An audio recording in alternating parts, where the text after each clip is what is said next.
Introduction Unit. Lesson B, Exercise 2. Well, Tom never asks about what I'm doing. He's always talking about his life and what he's going to do, but he doesn't care about anyone else. Yes, I've noticed that he never takes an interest in other people. Are you going to do anything about it? What can I do? That's the personality he's got. Next time you see him, tell him that it annoys you. I'll tell him if you want, because it irritates me too. Perhaps I should, because his attitude is really putting me off him. If he can't change his behaviour, then I don't see how we can stay friends. Our first lesson tomorrow is English. I'll speak to him then. Good idea. If he's really a good friend, he won't get angry. Well, thanks for your advice. I'm playing football this evening and it looks like it's going to rain, so I'd better go home and pick up my waterproofs. See you. Okay. Good luck with Tom.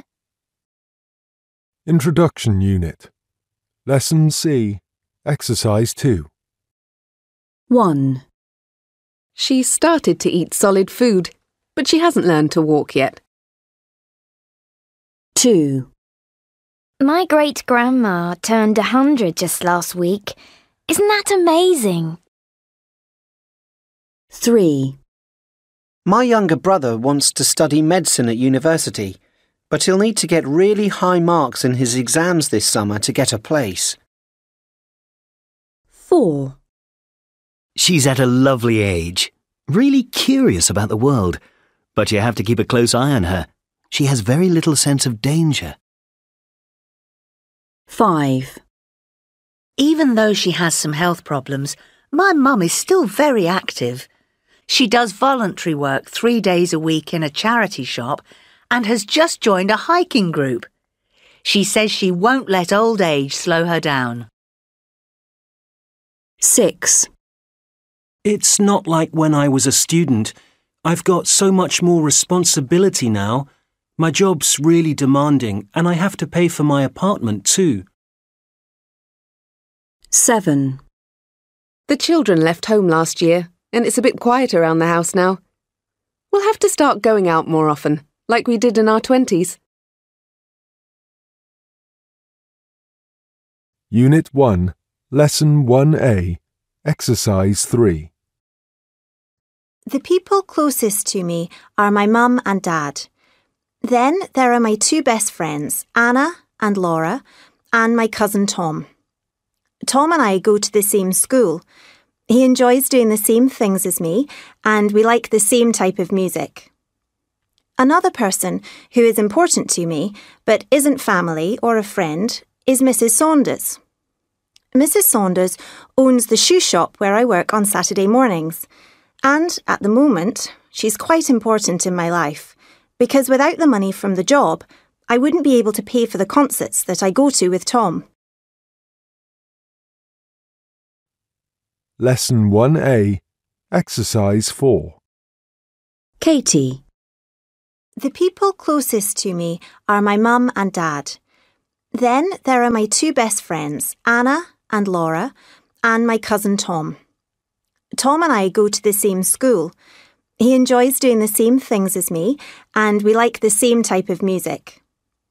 Another person who is important to me, but isn't family or a friend, is Mrs. Saunders.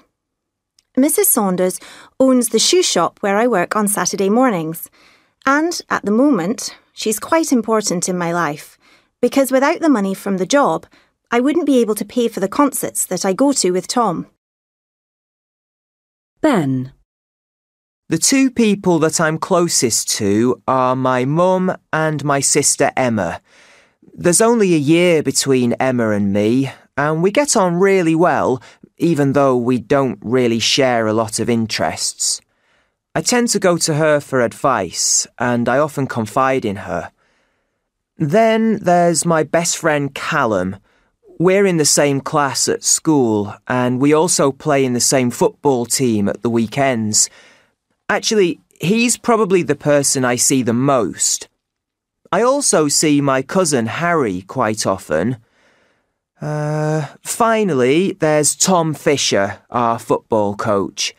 He's really hard on us, and we're not always sure of what his mood is going to be, but he's a great coach. We wouldn't be top of the league without him. Mark. Apart from Mum and Dad, I'm also really close to my auntie, Julia. She's much younger than my mum, and she's more like a sister to me than an aunt. She's so outgoing, and I really admire her. And obviously I'm really close to my identical twin brother, James, despite the fact that we spend a lot of time arguing. Outside my family and friends, there are two other people that are quite important in my life. The first is my maths teacher, Mr. O'Neill. I always used to hate maths, but this year I've started to understand it much better because of him. Then there's my judo teacher. He's great fun, and thanks to him, I'm about to get my black belt. Amy. Well, I suppose like the majority of people, I'm closest to my immediate family. There's my mum and dad and my brother and sister, Nathan and Molly. My granny, Alice, has lived with us since my granddad died, and we all love her a lot. Despite the age difference, we really understand each other well. We've got the same terrible sense of humour. Other people that are important to me are my cousin Leah and my best friend Lily. I always have a good time with them when we meet up. And finally, I've got to mention my tutor from school, Mrs. White. Everybody thinks she's a great teacher, but I really respect her because she's so patient with everybody, and she's always positive about life. Lesson 1A, Exercise 6. 1. Wow! Now, that's what I call a haircut. Okay, the hairdresser just took a bit too much off, that's all. Just a bit? You look like you're joining the army. When you see the boss, you can salute him. Ha ha, very funny. 2. Well, David, this is really a great improvement on your last piece of work. It's excellent. Well done. Let's see if you can keep up the good work and get better exam results at the end of this term. Thanks, Mr. Roberts. I'll do my best. 3. You know, Anna, you really are the most interesting person that I've ever met. Oh, Mark, I think you say the nicest things. I'm so glad you asked me out. 4. I knew it would happen. You didn't study hard enough, did you? You were out at the weekend when you should have been revising. Look, Mum, I did my best. Nobody else got a good mark. I'm not interested in anybody else. I'm interested in seeing you do your best. And you haven't, and you know it. 5. Please show me your driving licence, sir. Look, I haven't done anything wrong, officer. I know my rights. I've asked 3 times, sir, for your licence. If you don't show it to me now, I'll have to arrest you. Lesson 1C, Exercises 3 and 4. 1. What's your name? 2. My little brother's only 2. 3. Let's go to my house. 4. The twins have got blue eyes.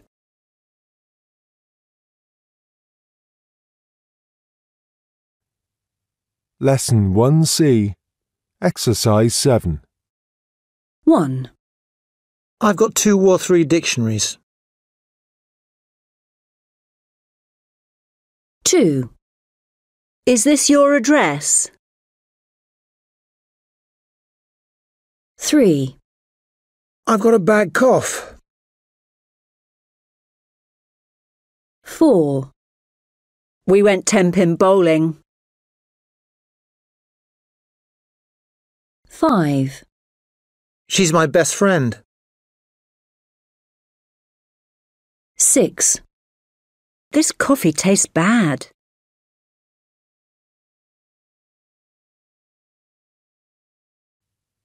Lesson 1C, Exercise 8. 1. My sister Sarah was 7 when I was born, and my arrival was a big shock to her. Until then, she'd had a very close bond with Mum. But my birth was difficult, and both Mum and I were ill for a while afterwards. I was also underweight at birth, and Mum fussed over me for a long time. So my sister went from being an adored only child to an unnoticed child, and she was miserable. Later, when she was a teenager, Mum went back to work, and Sarah always had to take care of me after school instead of seeing her friends. I had no idea about any of this at the time. I just knew my sister wasn't nice to me. But since she left home, we have managed to talk, and we understand each other better. I think we're friends now. 2. You've got my laptop charger. Give me that back. I've been looking for it for ages. It's mine. I've had it for ages. It isn't yours. It's got my name on it. Look. That's not fair. You just wrote that on a minute ago. I did not. Yes, you did, you liar. Look, the pen is the same colour as the one you're doing your homework with now. I can write my name on my things. Not 5 minutes after taking it out of my room, you can't. It's bad enough that you're always borrowing my things without asking, but now you're just stealing them. I am not. This was mine in the first place. For the last time, it's mine. 3. So, how did you get on when you were growing up? Isaac and I never got along when we were younger, did we, Isaac? No, we didn't. I'm 2 years older, and you were determined to follow me everywhere I went. Isaac was tall, strong and popular, and I always wanted to be like him. So yes, I followed him around a lot. I was always asking him to play with me, and he rarely said yes. When he had his friends over, I would think up ridiculous reasons to go into his room and interrupt them. He would get furious with me and push me out. Do you remember that? Yes, I do. Sorry. But you were so annoying. I couldn't get rid of you. And it wasn't cool to have a little brother hanging around me and my friends. You even bought a lock and put it on the door. Sometimes I would get mad and do something mean, like hide his school books or spill ink on his school shirt. Oh dear. How did you feel, Isaac? I didn't even realise. All I wanted was for Isaac to spend some time with me. How are things now? Now that he's 18 and I'm 16, things are better. They are. We get on well now, and he's almost as tall as me now.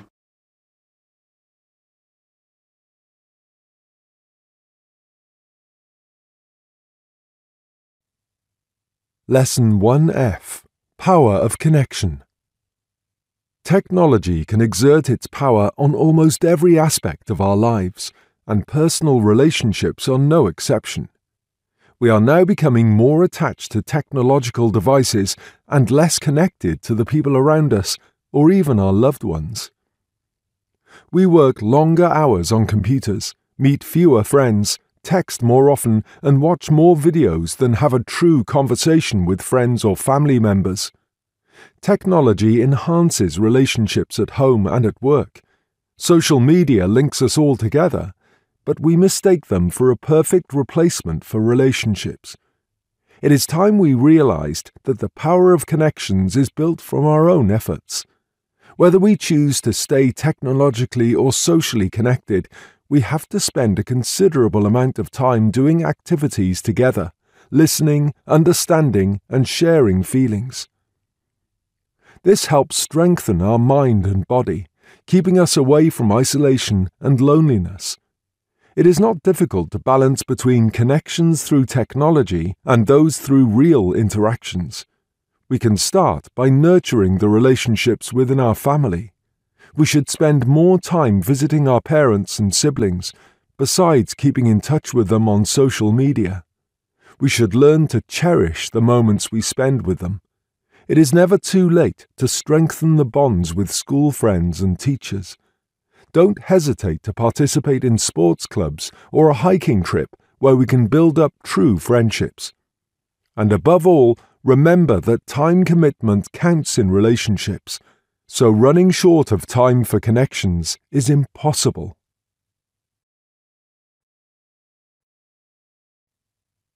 Lesson 1G, Exercise 5. Both photos show a group of teenagers. In the first photo, it looks as if they're in a living room. In the second photo, I can't be certain, but I think they're at a bowling alley. They must have gone there together for a game. The common theme is that the friends are not getting on well together. However, the two photos show different kinds of problems. In the first photo, two of the girls are excluding the third girl from their conversation. They seem to be sharing a private joke. The other girl probably feels left out. Judging by her expression, she isn't very happy about it. The second photo, on the other hand, shows an argument between the two boys. Arguments sometimes happen when you spend a lot of time with people. They aren't always serious. For example, in the second photo, it could be a fairly minor disagreement. One boy might have accused the other of cheating. I'm sure they'll forget about it later. I don't think arguing always causes problems, provided you get over it. But being unkind to your friends always damages a relationship. For example, the two girls who are whispering in the first photo are behaving unkindly. They can't have thought about the other girl's feelings at all. Lesson 1I, Culture. Vietnamese Family Day. Some holidays are celebrated in honor of family members like mothers or fathers. In Vietnam, June the 28th is a day for the whole family. Although Family Day or Vietnamese Family Day is not an official national holiday, it is very popular and widely celebrated throughout the country. Its aim is to honor and spread traditional family values and provide an opportunity for family members to get together and also connect with their cultural roots. Vietnam, as a nation, prides itself on preserving its core cultural ideals, with a profound emphasis on the enduring values of family loyalty and harmony. In Vietnamese culture, the family is viewed as a unit, and children are expected to demonstrate the utmost respect to their parents. Family Day was established on June the 28th, 2001, by the Deputy Prime Minister as a reminder of these values. Various cultural activities are organized in cities all across Vietnam. This year's celebrations are themed Peaceful Family, Happy Society and include sports, cooking and singing contests. The event will also feature educational seminars on family values and parenting skills, as well as workshops on financial planning and career development. Families can participate in fun games and activities such as scavenger hunts, obstacle courses, and relay races that promote teamwork and bonding. The highlight of the day will be a concert featuring popular local artists, where families can enjoy live music performances and spend quality time together. The Family Day celebration is truly an opportunity for families to connect with each other in a meaningful way. Lesson 1I, Culture, Exercise 4. So, round 2 of the quiz is called How Well You Understand Each Other. And as the name suggests, all of the questions are about family life. 4 members of the family will be divided into 2 pairs. Each will listen to my questions and write down their answers on the whiteboard. For each well-matched answer, you'll get 5 points. Let's start with family number 15. Are you ready? So here we go. Question 1. What was the first gift that you gave your wife, Mr. Nam? That was very quick. What's your answer? Flowers. Now, please show your answer, Mrs. Lan. Wow, your answer is also flowers. That's terrific. Your answers are exactly the same. You've got 5 points. Let's listen to the second question. Mr. Nam, what colour are the shoes your wife is wearing today? I think... brown. Mrs. Lan, show me your answer, please. Oh, it's pink. I'm sorry. You two cannot get the points this time. Well, be ready for the next question. Question 3. Where did your family first take pictures together? I believe it was in Nha Trang. Yes, definitely Nha Trang Beach. Mrs. Lan, what did you write on your board? I recalled it being at Nha Trang Beach. Your answers have proved your great love for each other and your family as well. Congratulations. Now, let's count your points. Review Unit 1. 1. My dad invited a colleague and his family to lunch one weekend. They had a son who was the same age as me, but we didn't exchange a word the whole time they were there. The next day, I saw him at school. I was with my friends and he was with his. Suddenly, he threw a ball that hit me in the eye. A full-blown fight broke out between the two groups, and someone went to get a teacher. While we were waiting outside the head teacher's office, we got talking and he said something that made me laugh. We've been great friends ever since. 2. I was in this drama group when a bunch of new people joined. This girl was one of them. It was pretty clear that I wasn't going to get a part in the next production, so as I had a load of other things to do, I left the group. Then I found out she'd got the leading role. Some time later, someone in the group told me it was her birthday.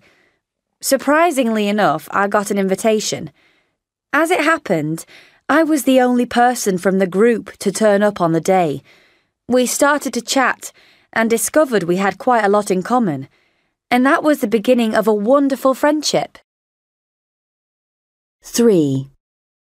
It seems I've known my best friend forever, really. I can still remember the first time I saw him. It was Halloween, and everybody was dressed up, including me. I must have been about 4 years old at the time, so he would have been the same age. His mother was taking him around the houses, doing trick or treat. Soon after that, our parents became friends, so we saw each other every afternoon. We went through primary and secondary school together, and now we know each other so well that people think we're brothers. 4. A new teacher made us all sit in alphabetical order, so that I was next to a girl that I'd never really spoken to before. I'd forgotten my pencil, so the girl lent me one of hers. When I went to give it back at the end of the day, I realised that I'd been chewing it, and it looked awful. I told her I'd give it back to her the next day. Then, after school, I bought a new pencil. Of course, she realised that it wasn't the pencil she'd lent me and just laughed when I explained what had happened. From that day on, we always sat together in class, and we soon became best friends. Unit 2, Lesson 2A, Exercises 7 and 9. 1. Well, I don't suppose it's very important, but something that I find really irritating is when people are always updating their status on social networking sites. I'm really not interested in hearing how thrilled someone is with their new shoes, or how they feel about going to the coolest pizzeria in town. But what really gets on my nerves are the emotional messages that appear every 5 minutes about how somebody is missing their boyfriend or girlfriend terribly and how miserable they feel. What's more, they've usually only been going out with each other for about a week. 2. I get really mad when I go to the cinema and people are constantly eating popcorn. I really blow my top. I don't just sit there feeling angry. I tell people to keep quiet. My boyfriend says that one day someone is going to react in a hostile way, but for the moment, nobody has said anything. but they haven't stopped eating popcorn either. They eat more quietly for a while, but gradually it starts getting louder and louder. And for 1 week at the end of this month, my local cinema is offering free snacks with every film, so it's only going to get worse. 3. I was over the moon when I got a new laptop for Christmas, but since I've had it, I've had nothing but problems. The first day, it took ages to start up, but I just thought it was because I had transferred all my documents to it the night before. But every time I switch it on, it works more and more slowly. It's so slow that I feel like tearing my hair out. Right now, it's downloading some photos from my mobile, and after 30 minutes, it still hasn't transferred half of them. I feel really frustrated every time I use it. I'm taking it back to the shop tomorrow, and I hope something can be done about it. 4. I have to say, I'm in two minds about participating in more online forums. I'm participating in one about recycling at the moment, but there are lots of trolls who are always criticising the green movement and even insulting some of the contributors. I have to admit that I'm amused by some of the comments, but the rude ones leave me fuming. The moderator is making some changes to the site next month, but the trolls always find a way of getting their silly messages through, so I'll have to decide if I'm going to continue taking part. Lesson 2C. Exercise 3. 1. There's something wrong. Yes. It's too quiet, don't you think? Yes, I don't like it. 2. Stop that man! He's taken my phone! What's wrong? You've lost your phone. No, that man's taken my phone! 3. Do you want to pay by cash or by card? Cash, please. Oh dear, where's my bag? Oh no, what have I done with it? 4. Come on, we've got to check in now. Oh no. I've forgotten my passport. 5. Mr. White wants to see you. You copied Ted's homework. But that's not true. Oh, Ted must have copied mine. How dare he? Lesson 2C. Exercise 5. 1. Do you want to call the police or the fire brigade? 2. Do you live at number 7 Duncan Drive? No, I live at number 11. 3. Are those the burglar's fingerprints or mine? 4. I can't find my ring. It's a diamond ring and it's very expensive. 5. You say you left the house at 7:45? No, it was 8:15. 6. I saw a van outside, a blue van, a dark blue van. Lesson 2C. Exercise 6. George, can I talk to you in private for a minute? Of course, Gemma. What's the matter? Don't tell anyone, but I've just seen Sarah taking some money out of Alex's jacket pocket. What? You mean she borrowed some money? No, I think she stole it. Where was this? In the classroom just now. Everyone was out for break time. I just went back for something I'd forgotten. What did you do? Nothing. I just froze. I couldn't believe it. I didn't know what to do or to say. Did she see you? I don't think so. But there's more to it than that. I've noticed that other little things have been disappearing lately. Lucy lost her necklace and Sam's lunch money went missing. But Lucy and Sam are both as forgetful as each other. It doesn't mean their things were stolen. Why do you think it's Sarah? Well, Lucy loves that necklace. She only takes it off for sports. And Sarah and Lucy do sport together. And Sam did have his dinner money earlier that day. I saw him take it out and check it. Sarah was there and saw him too. But Gemma, there's no proof. Are you absolutely sure? No, of course I'm not sure. It's just making me wonder. Don't you think Sarah is quite down these days? I've asked her what's wrong more than once. She just says everything's fine, but I don't believe it. Come to think of it, she has been a bit quieter and more miserable lately. I'm not sure what to do. Should we speak to Sarah or her teacher? Oh, not a teacher. What if I'm wrong? That would be terrible. Well, what are the facts? Basically, you saw Sarah put her hand in Alex's pocket and take out some money. Yes. So, you have to tell her what you saw and see what she says. I suppose so. But what if there's a simple explanation? She might be devastated that I'm suggesting she's a thief. Perhaps I should check with Alex first? Actually, he's someone who does get easily enraged. He might get angry and start making a big fuss. That would be worse for Sarah.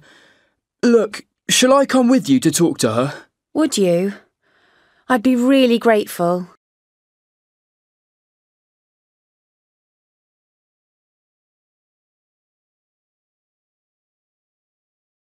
Lesson 2F. Brighter and Safer. Dr. Melissa Bateson, a psychologist from Newcastle University, secretly conducted an experiment to see if she could change her colleagues' behaviour when it came to paying for their hot drinks. The teachers were expected to put money in a box in the staff room, but nobody controlled how much money each teacher gave. Dr. Bateson put a large picture of some flowers on the wall behind the box for a few weeks, and then replaced it with a picture of a pair of human eyes. At the end of the experiment, Dr. Bateson found that teachers paid almost 3 times more for their drinks when the picture of the eyes was on the wall. She concluded that we are programmed to respond to eyes, even pictures of eyes, and believed that her posters could help combat crime. During the 1960s and 70s, industrialized countries suffered an incredible crime wave, and violent crimes, such as muggings, increased at an alarming rate. What is more, it was expected to get worse. Only it didn't. Instead, it got much, much better. In the 1990s, crime started to fall dramatically, and today it is down by almost 50% across the industrialized world and continues to fall. Triumphant politicians will assert that their policies have cut crime. Actually, regardless of the country's policies, the trend does coincide with the use and subsequent prohibition of tetrazole lead in petrol, which has been known for years as a cause of aggressive behaviour. Therefore, countries that still use leaded petrol are being urged to stop using it to help improve health and crime prevention. After the installation of blue light street lamps in Buchanan Street, the main shopping centre of Glasgow, Scotland, the local police felt that thieves were committing fewer crimes in Buchanan Street. Statistics proved that the number of recorded crimes had fallen, especially petty crimes such as pickpocketing and bag snatching. Some psychologists claim that blue is a calming colour and reduces people's levels of stress and aggression. Whatever the reason, it seems that blue lighting does deter crime, and it has created interest abroad.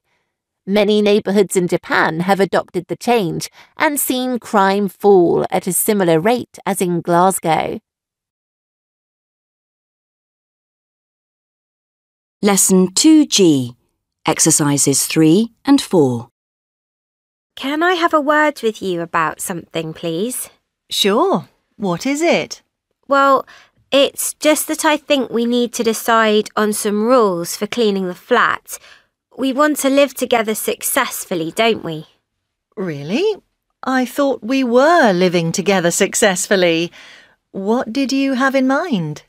I thought perhaps we could have a cleaning rota. We're supposed to keep the flat clean, you know. It's in our contract. Well, OK.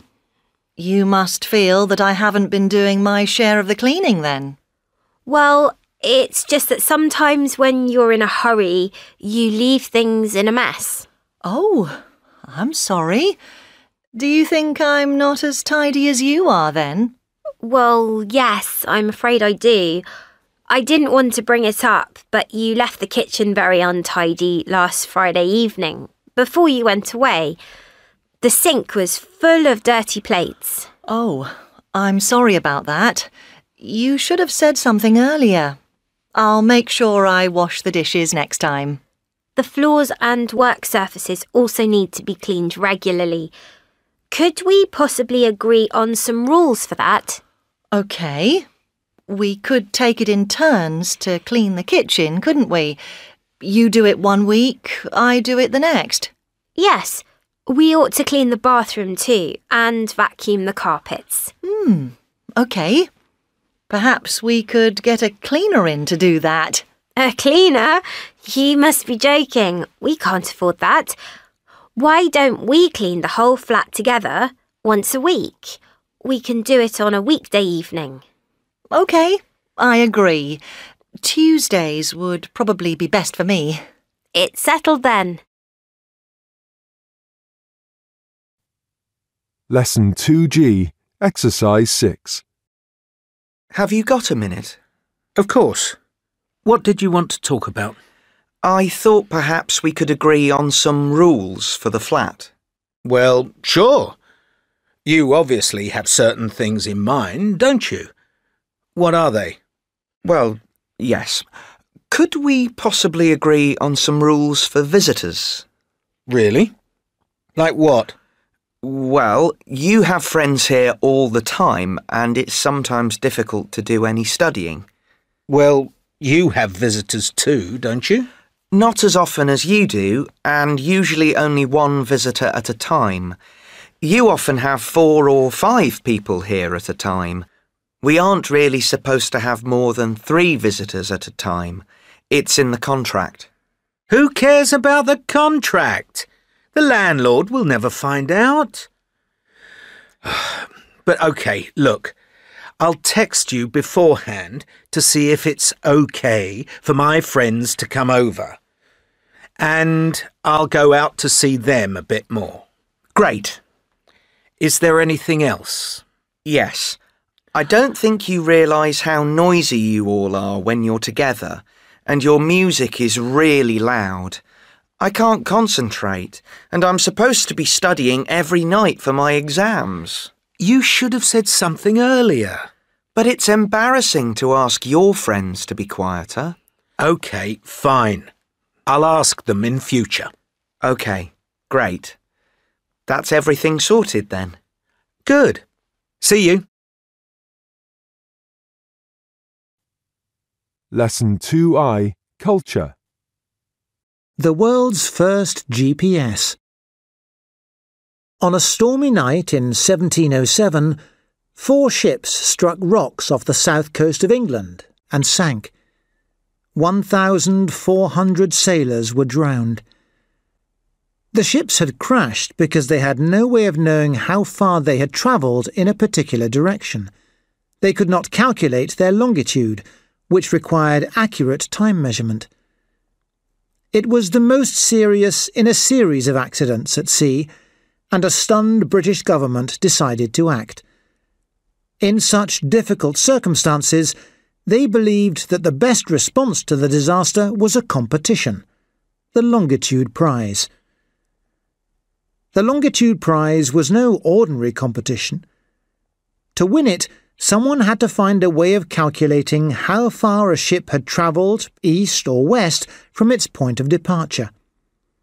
Geniuses such as Sir Isaac Newton had failed to find a solution.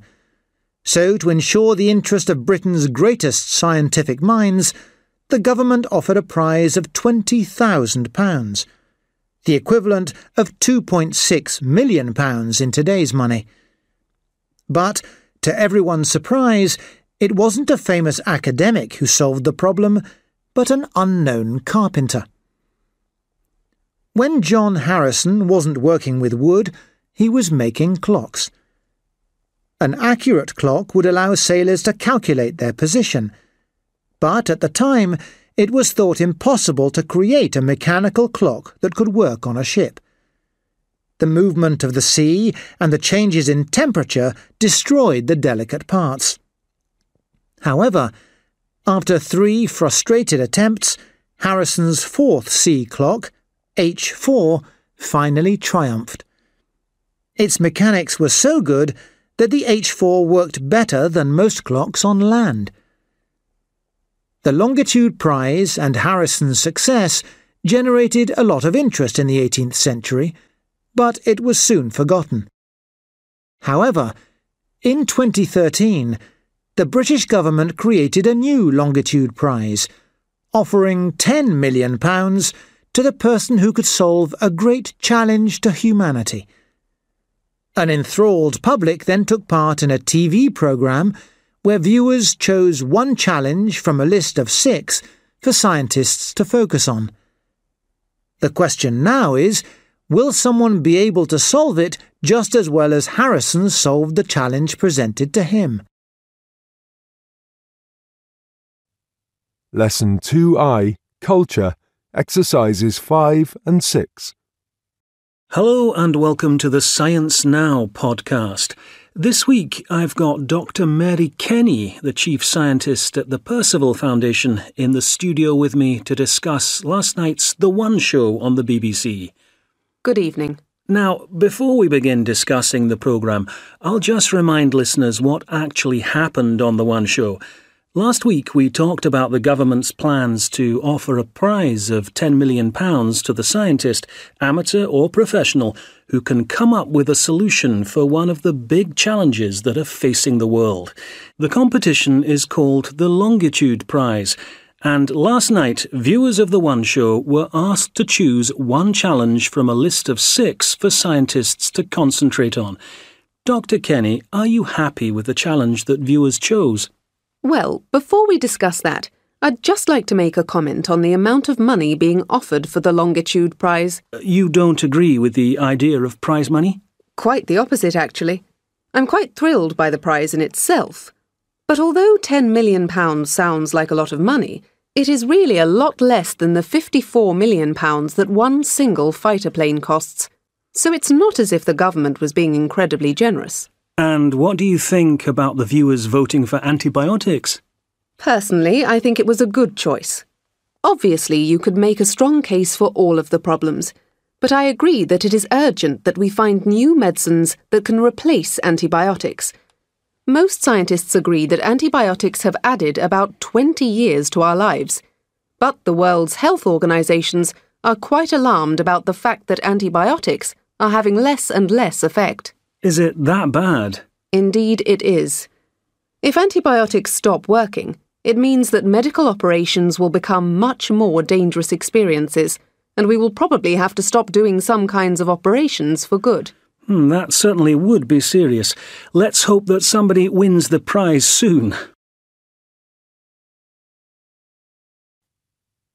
Review Unit 2. Dialogue 1.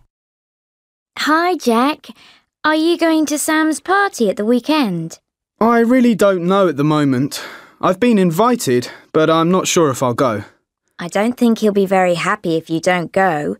In fact, he'll probably be furious. Dialogue 2. Hi, Anne. How are you feeling about your results? I'm so happy. I never expected to do that well. Kate will be really jealous. She thought she was going to be top of the class and you've come first in everything. Dialogue 3. Meg's being a bit irritating today, isn't she? Today? She's always complaining about things. It really annoys me. I know what you mean. When I hear her worrying about such unimportant things, I want to shout at her. Dialogue 4. Ewan seems very sad this morning. Yes, he had an interview for a summer job yesterday and he didn't get it. I'm not that surprised because he was really nervous about it and didn't relax until it was over. Unit 3, Lesson 3A, Exercise 4. 1. Hurt you! 2.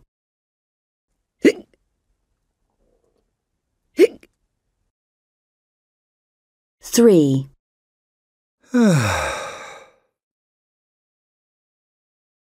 4.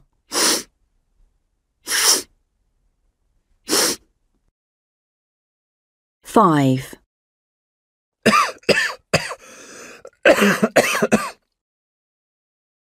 6. 7.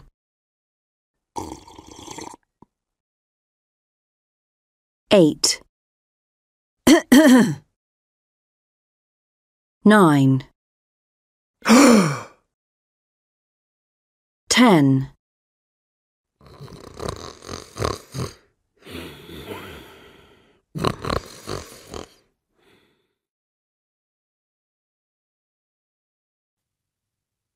3A, Exercise 7. 1. When a Turk raises their eyebrows, they are doing it to say no. Very often, this gesture is accompanied by a tutting sound, so they raise their eyebrows and make this sound at the same time. 2. You might shake your head to say no in your country, but in Bulgaria, it's exactly the opposite. Shaking the head means yes. 3. It may seem normal to you, but people in many countries, Indonesia for example, will think you very rude if you point at people or things. 4. Making a noise when drinking is rude in many countries, but not in Japan. You can slurp whether you are drinking tea or eating a bowl of noodles. 5. Giving the thumbs up in Thailand is something that children do, so it's not offensive, but it's seen as childish. It's a bit like a child sticking out their tongue.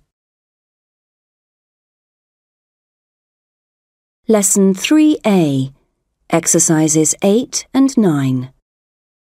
1. So what do you consider to be social taboos?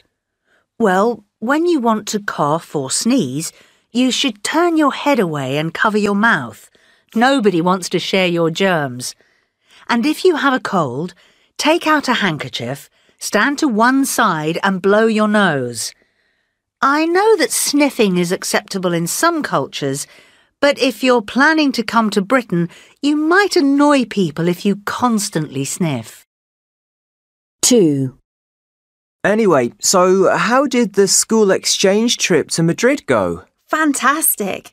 We had a great time. What was your host family like? They looked after me really well, and they were very friendly. In fact, at first, I thought they were too friendly. What do you mean? Well, when they met me at the airport, they all gave me a hug and a kiss on both cheeks. I just stood there blushing. You'd never see British people doing that with people they don't know. I know. They also gesture a lot more. The girl I stayed with, Marta, was always shrugging her shoulders or moving her arms around. She spoke with her hands. If she comes to stay with me and my family next month, she'll have the opposite first impression to mine. She'll think we're cold and reserved. 3. Now we're going to look at how to behave in an interview. Obviously you're going to be nervous, but you really have to make an effort to control your body language. It goes without saying that if you bite your fingernails, you won't make a very good impression. However, there are other types of body language that it is best to avoid too. If you fold your arms, you could look defensive and tense, But on the other hand, don't stretch your legs out in front of you either, as you will appear too relaxed. You need to find a balance. Sit with your feet flat on the ground and your arms resting on the chair with your hands together in front of you. Lesson 3C. Exercises 2 and 3. 1. Good afternoon. I don't believe we've met. My name is Kaplan. Helen Kaplan. 2. Hey, good to see you. What are you guys doing? 3. It's a pleasure to meet you. Allow me to introduce you to my colleagues. 4. This is Mrs. Matheson. She's from Canada. 5. This is a friend of mine, Anna. Anna, this is Jo, Steph and Amy. 6. Hi there. Good to meet you. How do you know Alex? 7. Do you guys fancy grabbing a coffee somewhere? 8. I'm about to go and get a coffee. Could I fetch you a drink at all? 9. It's very kind of you to offer. I'd like a sparkling water, please. 10. Sure, why not? That's a great idea. We weren't doing much anyway. Lesson 3C. Exercise 4.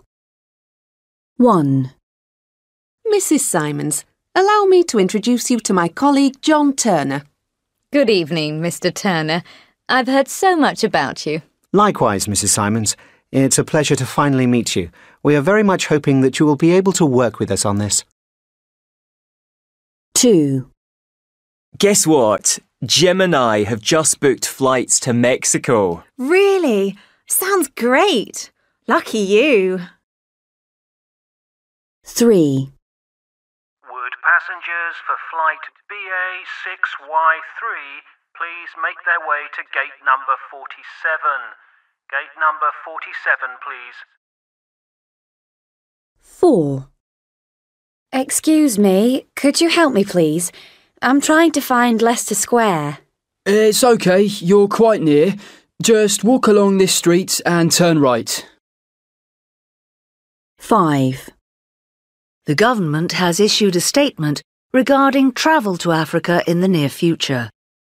All those intending to visit there are advised to check with the Foreign Office as to whether their chosen destination is affected by the virus.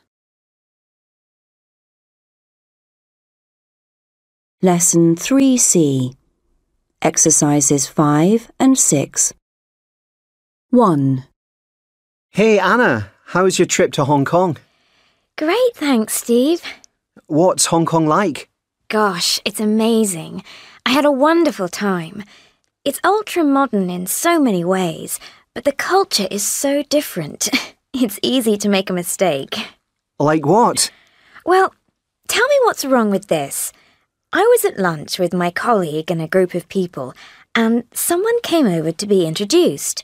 So I put my chopsticks into my rice bowl and turned around to speak to them. What, you shouldn't turn round at the dinner table? You mustn't show your back to anyone? No, you mustn't put your chopsticks into your rice and leave them sticking straight up. Really? Why not? Because it means someone has died. It is only done at funerals and is a big no-no at any other time. But how are you to know that? I don't know. It's not something we would think about, is it? Well, everybody at the table gasped. I looked up and they were either frowning or pursing their lips at me. I blushed and fidgeted.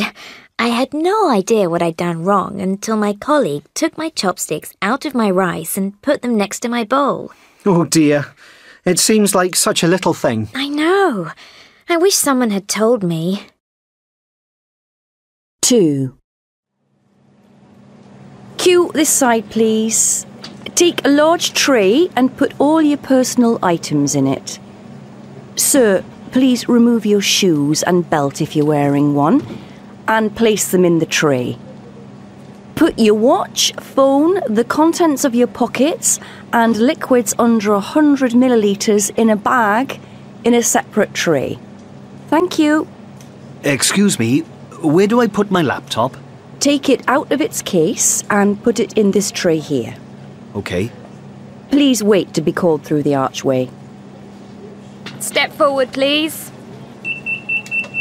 Oh dear. Stand over to one side, sir. Raise your arms. Empty your pockets, sir. I have some change here. Sorry. You should have put anything from your pockets into the small tray. Pass through the archway again, please. OK. Fine. Collect your belongings from over there, sir. 3. Secret Hideaway offer holidays with a difference. Peace and quiet in an unspoiled location off the beaten track. Swim in the crystal-clear waters of a warm sea. Recline by a beautiful pool in lush tropical gardens. Hike up a stunning mountain trail with panoramic views of the surrounding countryside. Take a boat out and tour hidden coves or snorkel through underwater caves. Be as active or as lazy as you want. Just you and nature and a little bit of luxury. Choose online from our selection of holiday destinations and go where the crowds aren't. Book your secret hideaway now. Special prices until the end of the month. Don't miss out. You know it's just the holiday you're looking for and haven't found yet, because it's secret. Shh. Lesson 3D, Exercise 2. Hi, Tom. How was your trip to Japan? It was a disaster. I should have read about their customs beforehand. Then I might not have embarrassed myself so badly. Why? What happened? Well, Aki's parents took us to dinner one night. I had a really bad cold. Aki could have told me not to blow my nose in public. Everyone kept staring. They must have thought I was so rude. When Aki told me later, I felt terrible about it. I'm sure you needn't have done. How could you have known? Anyway, I bought a gift for Aki's parents. I sent it on Monday, so it should have arrived by now. I probably didn't need to send them anything, but I really wanted to apologize. Lesson 3E. Exercise 1. 1. Hey, it's me. How are you doing? Are you busy? Only I'm moving into my new apartment, but the elevator's broken. I don't suppose you could give me a hand moving my stuff. 2. Hi. It's me again. Thanks for helping with the move earlier. Look, I was just driving back from seeing a movie, and I've run out of gas. Do you think you could pick me up? 3. Guess who? Thanks for picking me up earlier. You haven't seen my keys, have you? Only I think I may have left them in the restroom when we stopped earlier. I'm pretty sure I left them by the faucet. Now I can't get into my new place.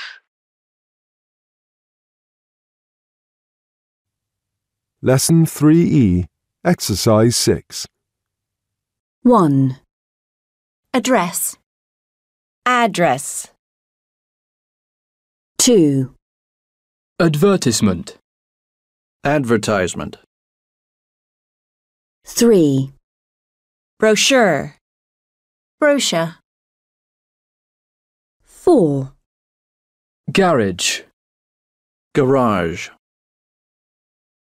5. Leisure. Leisure. 6. Tomato.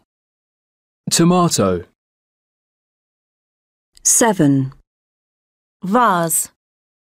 Vase. 8. Vitamins. Vitamins. 9. Yogurt. Yogurt. 10. Zebra. Zebra.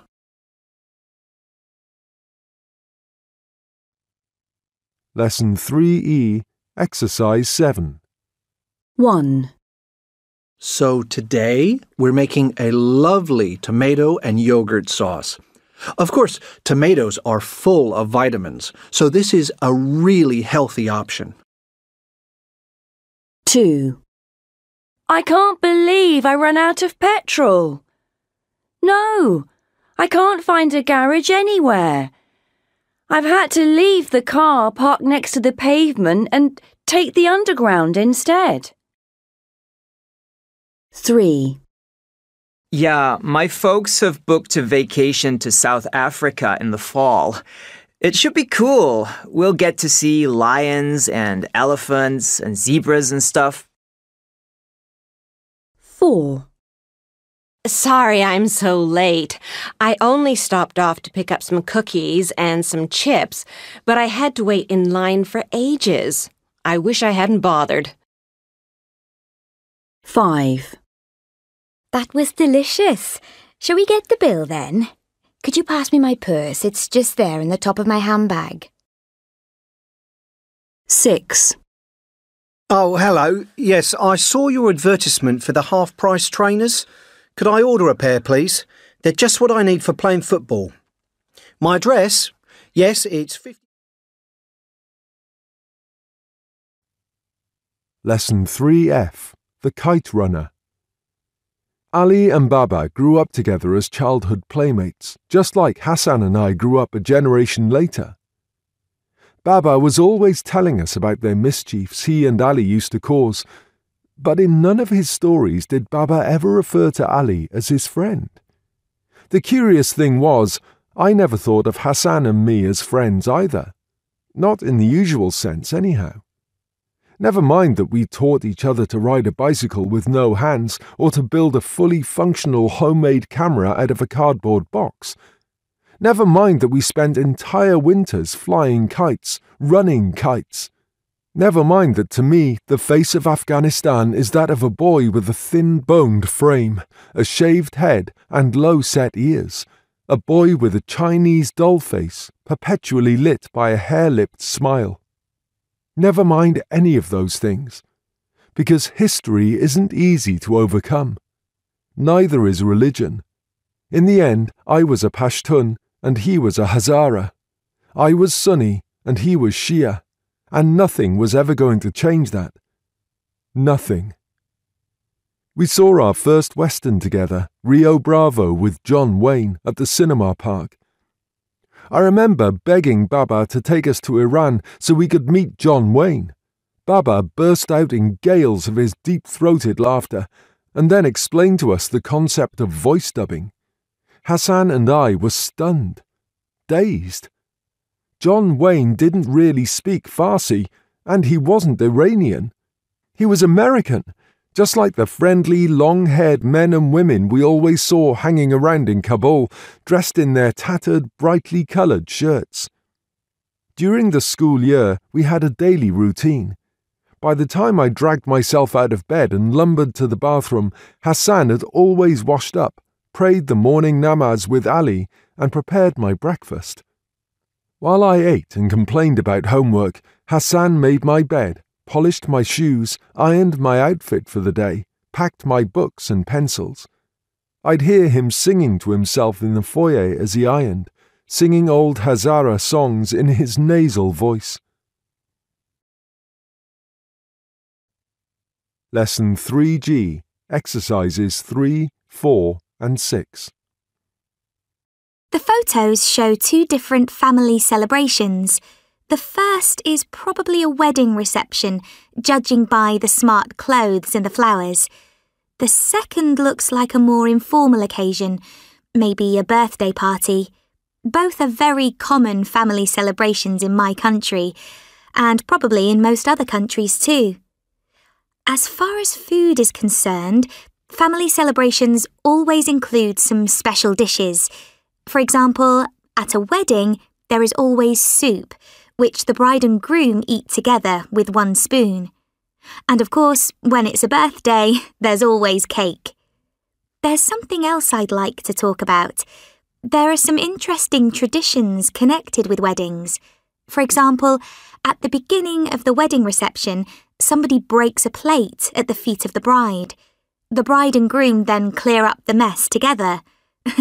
It doesn't sound like fun, but really it's a symbol of the bride and groom working together. Then, towards the end of the wedding reception, some friends of the married couple take the bride away and hide her. The groom has to find her. If he fails to find her, he has to pay money. Lesson 3I, Culture. Kai Lung. Kai Lung, a form of traditional Vietnamese theatre, emerged around the 1910s and gained popularity among the communities in the south, especially in the Mekong Delta region. In the early years, Kai Lung performances were held in makeshift theatres or open-air spaces, and the plays were often performed by itinerant troupes. Just like a Western circus, they travelled together from place to place with their families. The children grew up under the influence of parents, aunts and uncles and became actors and actresses when they were kids. Kai Lung uses a combination of music, singing, acting and dance to depict a wide range of themes and stories. These include historical events, folklore, legends and contemporary social issues. The performances are characterized by vibrant costumes, bold makeup and expressive gestures. With its diverse repertoire, Kai Lung offers a reflection on Vietnamese culture, history, values, and societal concerns. The distinctive music in Kai Lung is created by the combination of a variety of instruments. They include the dang chang, a 16-stringed zither with movable bridges, the dang nuit, a 2-stringed moon-shaped lute, the dang ko, a 2-stringed fiddle, and a bamboo flute. These instruments produce a melodic and unique sound that complements the storytelling and singing in Kai Lung. Kai Lung owes its development to numerous talented individuals who have contributed their skills and creativity over the years. Prominent figures like Bai Nam, Fung Ha, and U Tra On, together with others, played crucial roles in shaping and popularizing Kai Lung. Through their dedication and artistry, they elevated Kai Lung to become a cherished cultural tradition in Vietnam. Their contributions continue to inspire generations of performers and ensure the preservation of this rich theatrical heritage. At present, Kai Lung faces concerns about its future due to the declining interest among younger generations and the influence of modern entertainment. However, efforts to raise awareness, engage new audiences, and adapt to new tastes may safeguard the sustainability of Kai Lung in the years to come. Lesson 3I, Culture, Exercises 4 and 5. Good morning. Today I have the pleasure of speaking with Mai Chin, a talented Kai Lung actress. Thank you for joining us, Tring. Can you share with us how you first got involved in Kai Lung? Good morning. Thank you for having me. My journey with Kai Lung began when I was a child. I was blessed to come from a Kai Lung family. My parents were both Kai Lung performers, and I'd often accompany them to rehearsals and performances. They used to invite celebrities to come and perform at our house. Being exposed to the music, costumes, and storytelling from a young age, I developed a love and passion for Kai Lung. That's wonderful. When did you first perform on stage? At the age of 9, I was chosen to perform in Phu Dong Thiên Vương, a theater piece about a national hero, together with other friends. It was an unforgettable experience. Who is the most influential figure in your career? My parents inspired me, but to tell you the truth, my teacher, Phùng Ha, was the one who made my career in Kai Lung and let me play famous roles that impress audiences. I learned from her how to move, dance, use weapons in acting, and even how to put on makeup. That's amazing. What do you think sets Kai Lung apart from other art forms? What I find most intriguing about cải lương is its ability to encompass multiple art forms. The combination of music, singing, acting and dance creates a unique experience for both performers and audiences. Moreover, cải lương is open to adaptation. It is both traditional and modern. How do you envisage the future of cải lương in the modern world? Given the influence of modern entertainment and changing audience preferences, the future of cải lương is a matter of concern. However, I believe that cải lương will be alive and well if we find innovative ways to engage younger generations. Thank you for sharing your insights and passion for cải lương. Review Unit 3. 1. This happened to me during my Erasmus year in Germany. I'd made friends with a German girl called Lena, and one day she invited me to her grandmother's house for lunch. As we all sat down at the table, Lena's grandmother said that she hoped I would enjoy the meal. It's Guten Appetit in German.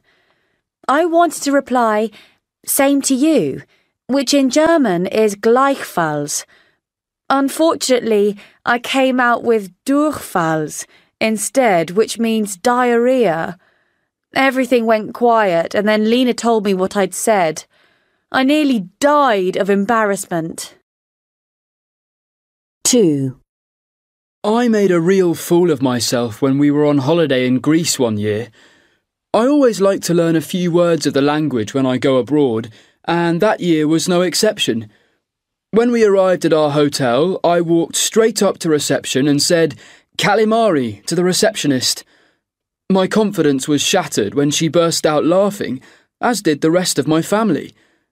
It turns out that I'd used the word for squid, calamari, instead of the word for good morning, kalimera. That was the last time I spoke any Greek on that holiday. 3. I was in Venice on an exchange visit, and for some reason or other, I was teaching my host family how to count in Spanish. I was walking backwards, saying the numbers for them to repeat. 6, 6, 7, 7, 8, 8, 8, 8. I couldn't understand what they were getting so excited about. Suddenly, I was hit by a cart full of fish. The family hadn't been repeating ocho to mean number 8. They were saying occhio, which means watch out in their particular dialect of Italian. The little old man pushing the cart was very apologetic, but I felt like a complete idiot. 4. I had a terribly embarrassing experience once when I was trying to buy a rail ticket in France. I was at a station in Paris and I wanted to go to Avignon in the south. When it was my turn, I went up to the desk and asked for a return to Avignon. The woman looked at me for a moment and then said, "Pardon? Sorry?" So I repeated my request. Imagine my surprise when she told me they didn't sell that kind of ticket at the station. It appears that I hadn't said Avignon correctly and she had understood avion, plane. She thought I was trying to buy a plane ticket. Unit 4, Lesson 4A, Exercises 8 and 9. 1. If only we were already on holiday. Well, there are only a few weeks to go. Have you checked out the route? Yes. Most of it's along country paths, so we won't have to deal with traffic very often. In fact, there are very few real roads that cross the area. If you wanted to escape from the world, this would be a great place to live because it's really difficult to get to. 2. What are your plans for this summer?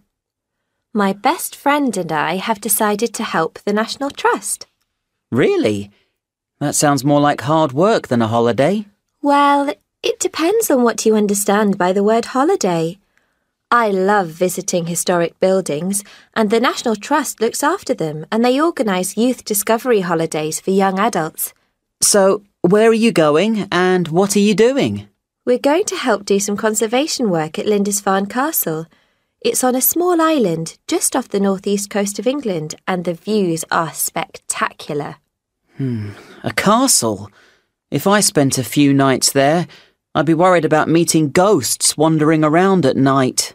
I hope we don't, because you can't get off the island at times because of storms. 3. So what was it like? Disappointing, to be honest.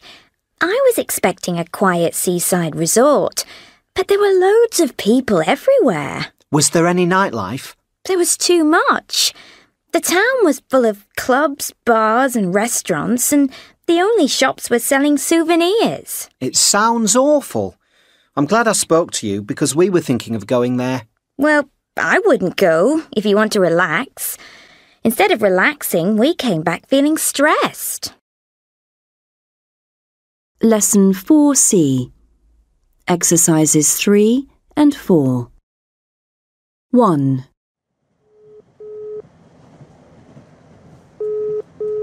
Hello? Hi, darling. I just made the 4:55 after all. Oh, well done. You must have run to the station. I did. Well, no. Actually, I got a cab. Anyway, I should be back around the usual time. That's great. See you in a couple of hours. Safe journey. 2. Hey, John. Why are you carrying that huge rucksack into class? I'm off to Dartmoor National Park very soon, straight after the last lesson. There's a group of us who camp up there in the hills at weekends. It's just amazing. Wow, sounds great. But you don't travel light, do you? Well, I need it all. By this evening, I'll have put up the tent in some remote spot and we'll be lighting a campfire. That's a good way of getting away from it all. You should join us one day. Nah, don't fancy sleeping rough. But have a great trip. 3. Hi, you're Mandy, Erica's cousin, aren't you? Yes, that's right. Hi, I'm Ellen, a friend of Erica's from school. I was just walking past and saw you in here. I'm not interrupting anything, am I? Not at all. I've just ordered a coffee. It's just that Erica said you'd done some volunteer work in South America. Yes, I did last year. Are you thinking of going? I am. Did you have a good experience? Yes, it was wonderful. Could I just ask you some questions about it? Have you got a minute to join me for a coffee just now and I'll tell you about it? I don't have to be anywhere till 1. The waiter will be back in a minute. Yeah, that'd be great, thanks. I'm out shopping and have plenty of time. 4. Good evening, sir. Can I help you? Yes, I have a reservation under the name of Black. Let me just have a look. Yes, here we are. Mr. Black, a single room for 2 nights. You're in room 407, which has a lovely view of the city. Can I get someone to help you with your bags? Thank you, but I just have this small one. Can you tell me what time the restaurant is open? At 7, in just over an hour's time. We serve some wonderful local dishes. Have you tasted any of the local food? No, I haven't. I'm looking forward to it.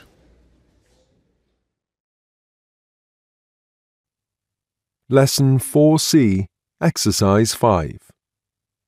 Hey, Annie, darling. How was the gym? Fine, but I'm starving now. You should have come, Simon. Nah, too busy. But look at this. Just give me a minute. Let me sit down and take my coat off. What are you having? Oh, I've had toast. There's a pot of tea here. Just help yourself. Or you could order some more. The waiter's just over there. But look, read this. Antarctica, trip of a lifetime. Cruise past towering crystal icebergs. Encounter pods of whales. Okay, and? Doesn't it sound fantastic? Don't you think it would be an amazing holiday? A one-off experience? You're suggesting this as a holiday? Absolutely. It's just perfect. I'd love to do something like that. Would you really? I had no idea you were into that sort of thing. Isn't it extremely pricey? A bit. But look here, the cheapest trip is 11 days. It's a cruise package, £3,700. A cruise? A package trip? That's not like you.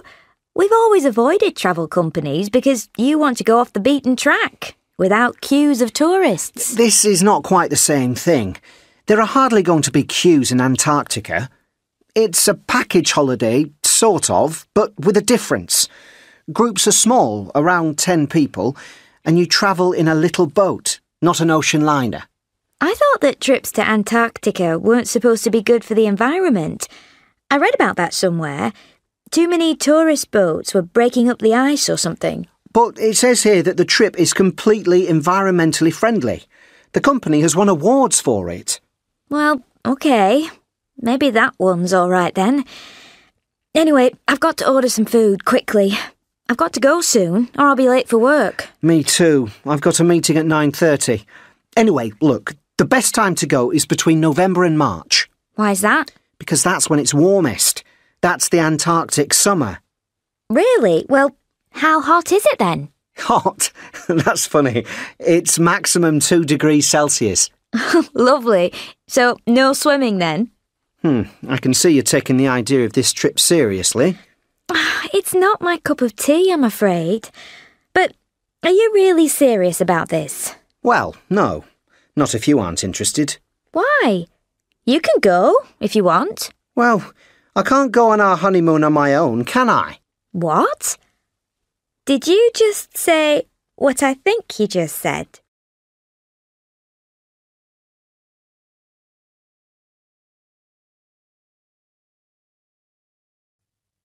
Lesson 4F. Travelling online. If you haven't got time to go travelling, you can still enjoy it by following a traveller's experiences on their blog. Here are 3 of the most interesting and unusual globetrotters online.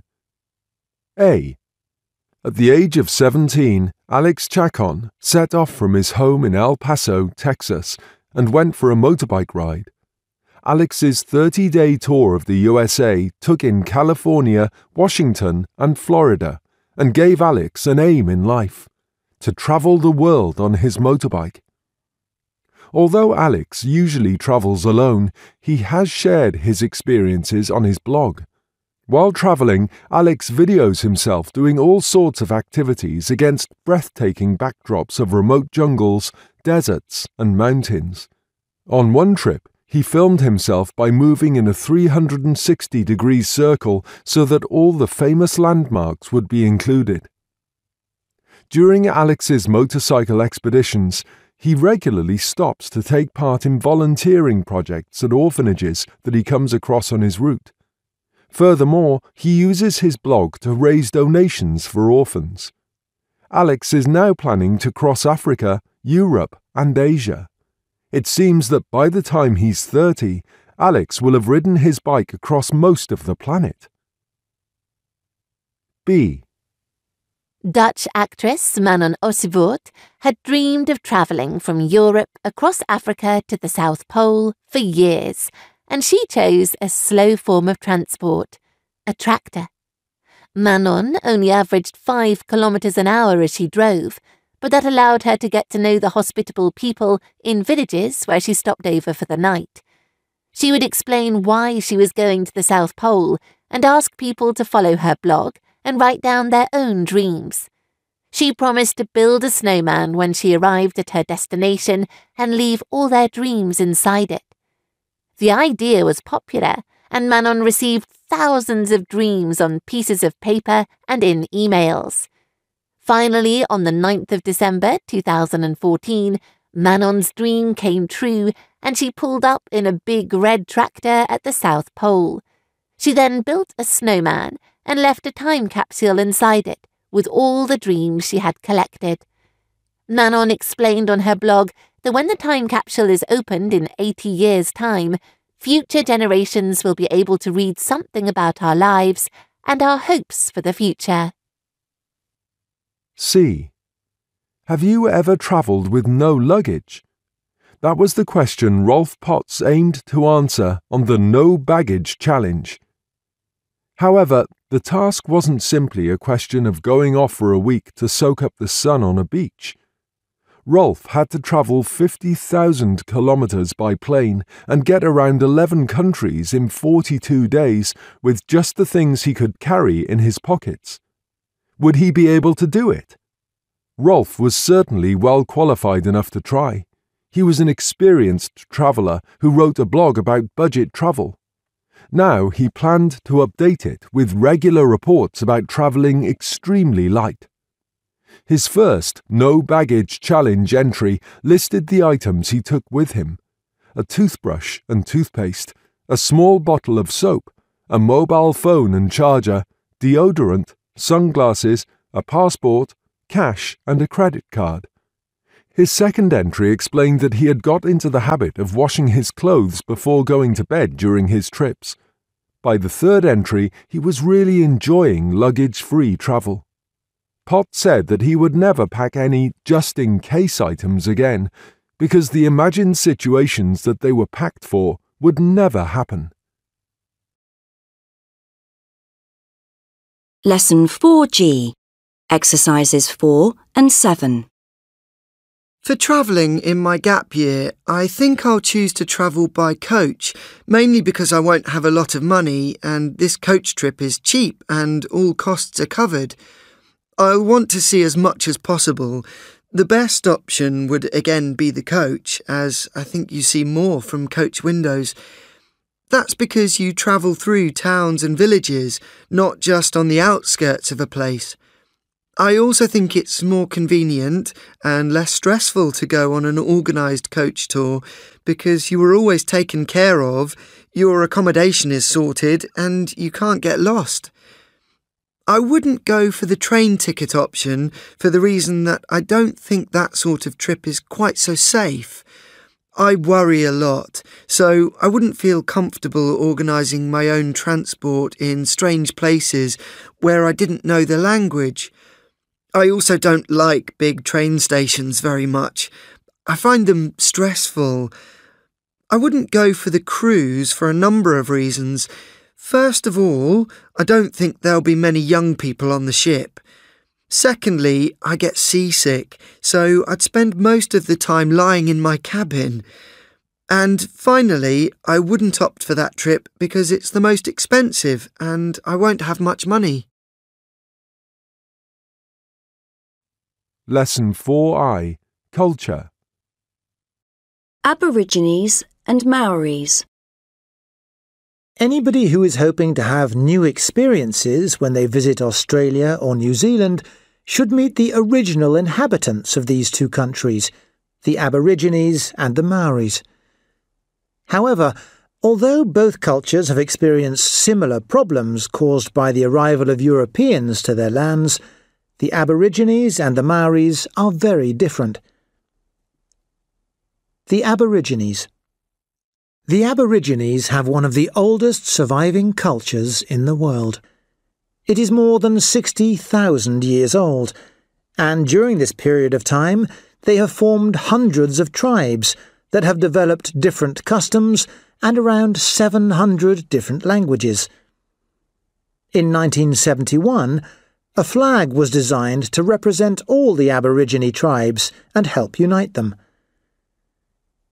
The Aborigines hold a lot of ceremonies to celebrate different events, but one of the most important to nearly all of the tribes is the walkabout.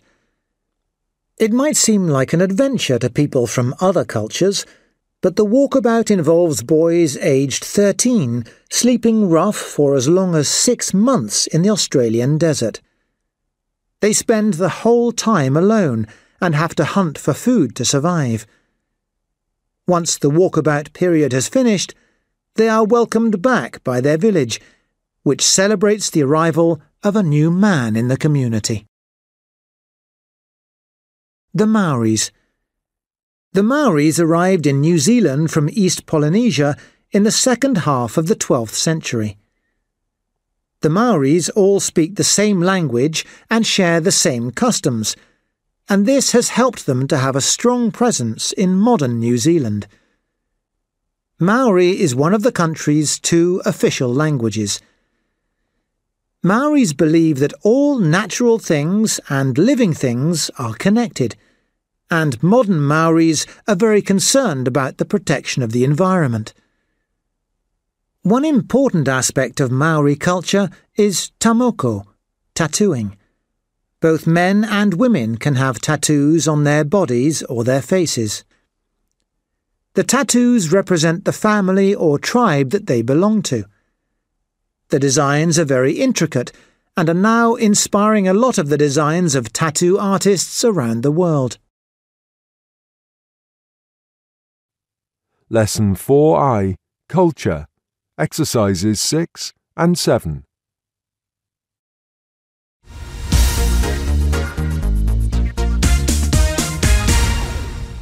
This evening on Global Teenagers, we are interviewing Nikau Kamana from New Zealand. Hello, Nikau, and thank you for agreeing to speak to us. Kia ora. It's a pleasure to take part. What is kia ora? Is it a Maori greeting? Yes, it means hello in Maori. I'm a Maori, and our language is one of the 2 official languages of New Zealand. Does everybody learn it at school? No, not everybody, but there are lots of schools that do some or all of their subjects in Maori. Now, what's life like for a Maori teenager?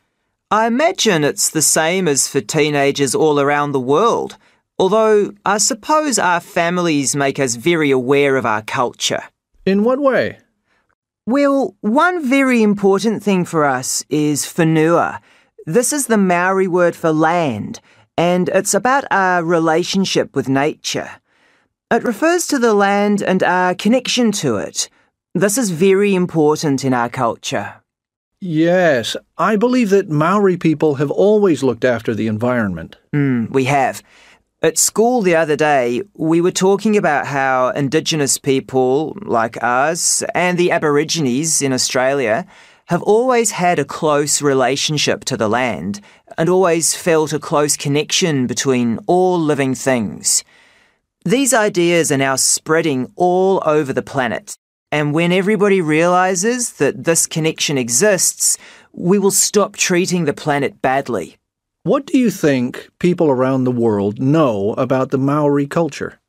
There seems to be a very big interest in tamoko, traditional Maori tattooing.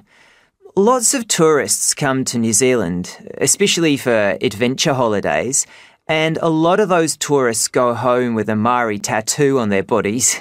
And, of course, Maoris are great rugby players. We are indeed. There have been lots of great players, and before every match of the New Zealand national team, the All Blacks, all the players perform a haka, a traditional war dance. Yes, I've seen it, and it certainly seems to frighten the opposition. Thank you very much, Nikau. It has been very interesting. Oh, don't mention it. Review Unit 4. 1. I'm not that fond of camping, to be honest. So when my parents told me we were going on a camping holiday with my aunt and uncle and my cousins, I wasn't very pleased. I felt better when I was told that they booked cabins instead of tents, and I actually quite enjoyed the first day. That is, until I was washing the dishes after dinner. As I bent over the sink, I suddenly realised there were hundreds of ants marching along the bottom of the cupboard where my head was. Yuck! After that, we gave up using the kitchen and resorted to eating in the cafe on the campsite instead. 2. I used to do a lot of camping with the youth group I belonged to. And I remember one particular holiday when, for some reason or other, I wasn't getting on with the girls in my tent. Anyway, one night we'd all gone to bed, and suddenly I felt something moving in my sleeping bag. I put my hand down inside and pulled out this enormous frog. Fortunately, that kind of thing doesn't scare me, so I just got up and put it outside of the tent. I thought that one of the girls had probably put it there, but when I asked them in the morning, they denied it. 3. I always go camping with my family to the Gower Peninsula in Wales in the summer. It's a beautiful area, but the campsite we stay at is basic, to say the least. We take our own food and do all our own cooking, and at night we usually play cards together. It's all pretty chilled. The only problem is that you can't rely on the weather in Wales, and it often rains. In fact, one year it was so windy that our tent blew away while we were inside it trying to sleep, so that was the end of that. All we could do was throw everything into the car and drive home. 4. I've only been camping once, and I'm not planning on doing it again. We were in Madrid at the time, and it was so hot that we needed to get away. So we got hold of a tent and drove to a campsite in the mountains that a friend had recommended. We didn't bother taking sleeping bags because we didn't think we would need them. How wrong we were. That night we froze. While the temperature during the day was around 30 degrees, it went below 10 degrees at night, and we ended up sleeping in the car with the heating on. The next day, we booked ourselves into the nearest hotel for a few days. Unit 5, Lesson 5A, Exercise 7. A. Well, to be honest, I really enjoy helping others. I dream of a world as a much better place where all people live in harmony and great well-being. I would love to talk to people and help them solve their problems. B. I kind of appreciate laws and orders. In class, I can't stand seeing a classmate cheating. I am easily infuriated by someone speeding the traffic lights. C. I can't bear being alone all by myself. I much prefer being with others and joining small talks. I find myself excellent at talking people into something, probably because of my sincerity and honesty in any field.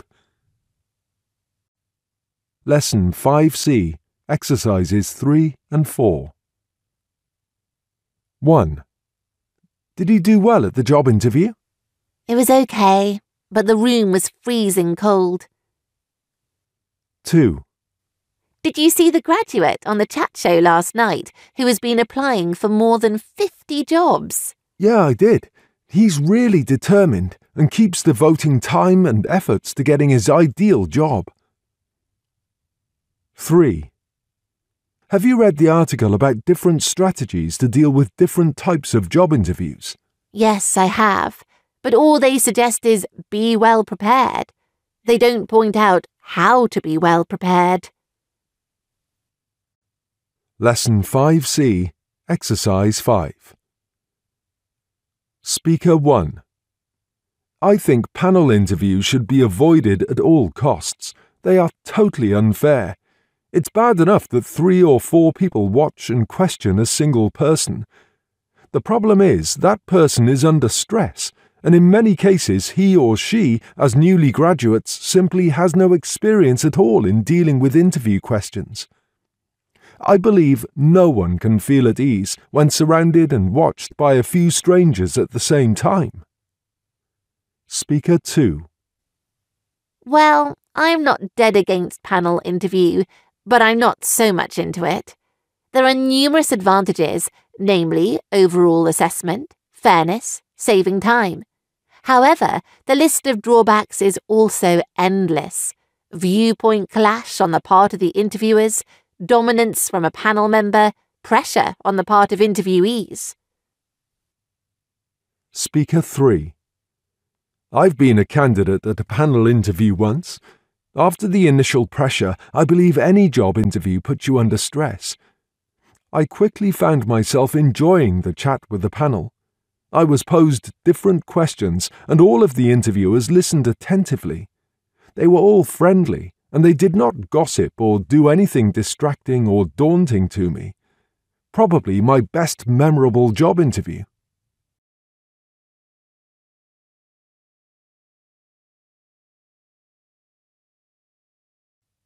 Lesson 5F, Joining the Workforce. The world of work has been undergoing dramatic changes. Step by step, robots are taking over manual jobs that used to be done by semi-skilled workers. AI assistants in the forms of holograms have been on trial at Shanghai Airport and Boston Airport. Their performance as perfectly efficient check-in staff has amazed users.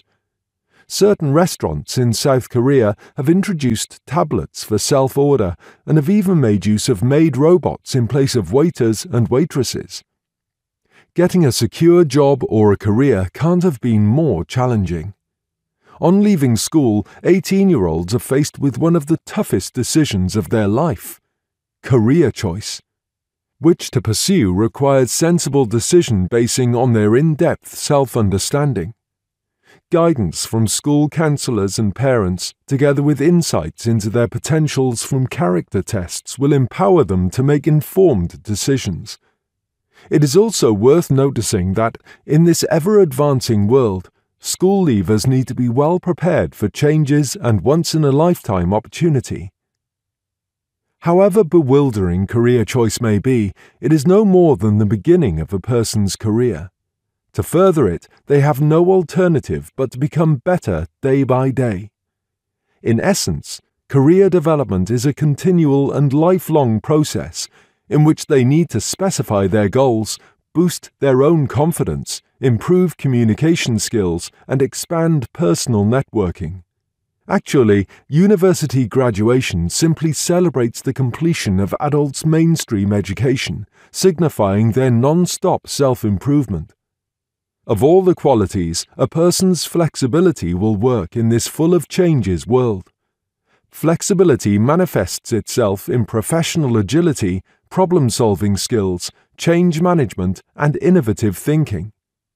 As long as they are not set in their way of thinking, they can easily get a task done.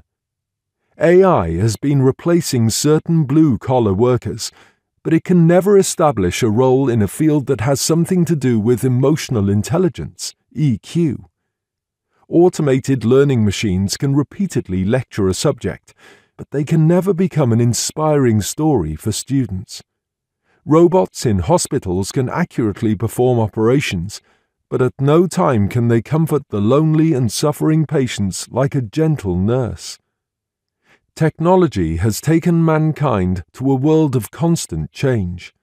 School leavers are expected to improve themselves and own the right skills to meet the social demands. Lesson 5G, Exercises 4 and 5.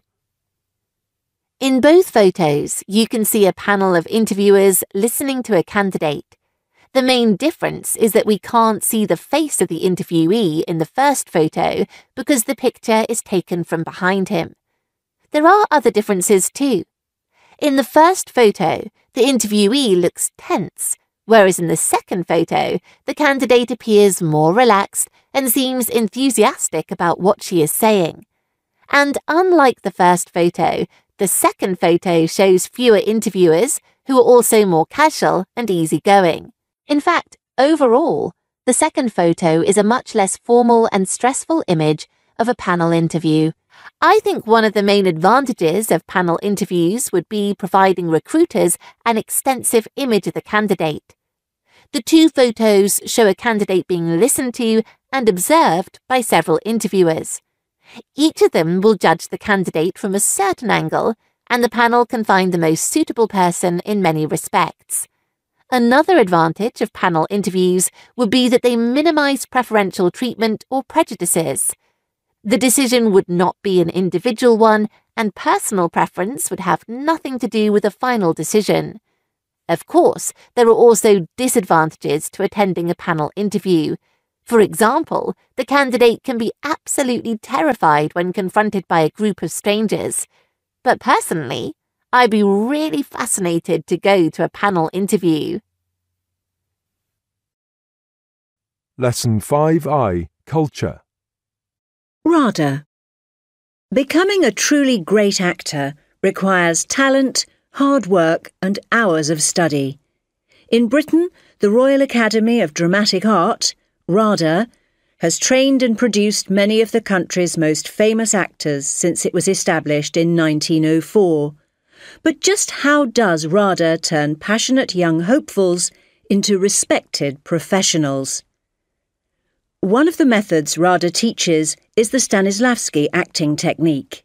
The technique was devised by the famous Russian actor Konstantin Stanislavski in 1911, after he had been performing in theatres for over 30 years.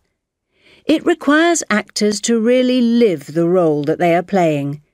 The actors not only have to learn the lines that they have to say, but also recreate everything about the character's life. But if modern audiences would be surprised to discover that students learn an acting technique that is over a century old, they might be astonished to discover that they also study a form of theatre that has been around for over 2 millennia, Greek tragedy. The Greeks used to study playwriting and acting and produced some important theoretical works on the subject. Their ideas are still considered very relevant today, and anybody who wants to obtain a degree from RADA has to study them. RADA students also spend many hours training their voices and learning to use their bodies to communicate in the same way that a musician learns how to play an instrument. A RADA student's objective is to use their creativity to transform written words into a three-dimensional character. Evidently, becoming an actor is a serious business, and definitely not for people who are only interested in fame. Lesson 5I, Culture, Exercises 4 and 5. Hello and welcome to the On the Stage podcast. This week, I'm joined by film critic Linda Marshall, who is going to be talking to us about one of the most interesting aspects of an actor's work, getting into character. Good evening, Linda. Hello. Now, what does getting into character actually mean? It means making your character believable to your audience. It's quite easy to imitate certain emotions and pretend to be affectionate or bad-tempered, but to create a real person is much more complicated than that. Students at RADA study the Stanislavski acting technique, don't they? How does that help? Well, Stanislavski said there were 7 questions that an actor had to be able to answer about the character that they are going to create. Some of them are about the character's personality and their lives, such as who am I, where am I, and when is it? Others look at what the character wants and ask, what do I want, and how will I achieve my goal? And some well-known actors are really passionate about their work and do quite a bit more than just answer Stanislavski's questions. They certainly do. Meryl Streep, for example, is famous for her accents, but they take a lot of work. For the film about the Second World War, Sophie's Choice, she spent 2 months learning Polish, and then she would walk around her house for days reading poems with a Polish accent. Why did she do that? Because she wanted to learn how to say emotional things like a Polish person speaking English would. It worked because she was great in the film. Another actor whose preparations are also quite famous is Leonardo DiCaprio. Yes. For the film Blood Diamond, which was set in an African country at war, DiCaprio spent a lot of time with soldiers who had fought in wars in Africa. And he also spent time in a lot of psychiatric hospitals when he was preparing for the psychological thriller Shutter Island, set on an island that is home to dangerous criminals with psychiatric problems. Well, thank you very much, Linda. It's clear that being an actor involves a lot more work than most people realise. Review Unit 5. 1. Did you have a good night at the film premiere? Did you see any of the stars? It was okay, but the place was absolutely packed with media people. 2. What are you looking at? This photo. It's of the lead singer of that band, The Wanted, on the balcony of his house. How do they get such close-up photos like that? I bet he had no idea he was being spied on. 3. Did you see that actor on that chat show last night with a broken arm and a black eye? Yeah, I did. He's really determined and insists on doing his own stunts instead of using a stunt double. 4. Look at what it says here about that new Manchester United footballer. He's just bought 4 houses. One for his parents, one for his brother, one for his sister, and one for himself. Must have cost him a fortune, but it's very generous of him. 5. Have you ever watched that reality TV show about a group of young people living in Essex? Yes, I have. But all they do is gossip about each other. Unit 6, Lesson 6A, Exercise 6. 1. OK, before tonight's run, I want to talk about what we should be eating when we're training for a marathon. It's essential to consume a lot of carbohydrates to boost our energy levels. These carbohydrates ought to be good carbohydrates from whole grains, fresh and dried fruit and vegetables. So, if you like fast food, it's time to give it up until after the race. 2. Well, I've got celiac disease, which means that I mustn't eat food that contains gluten if I don't want to get a bad stomach. Gluten is found in wheat, so I can't easily digest bread, cake, pastries, pizzas and things like that. Only 1% of the population has this problem, but because gluten-free diets have recently become fashionable, it's easy to find lots of gluten-free products, and I don't have to look hard for them in my local supermarket. 3. In my opinion, diets are silly. There are so many strange ones where, for example, you don't eat any carbohydrates. If you want to lose weight, you must simply eat less and exercise more.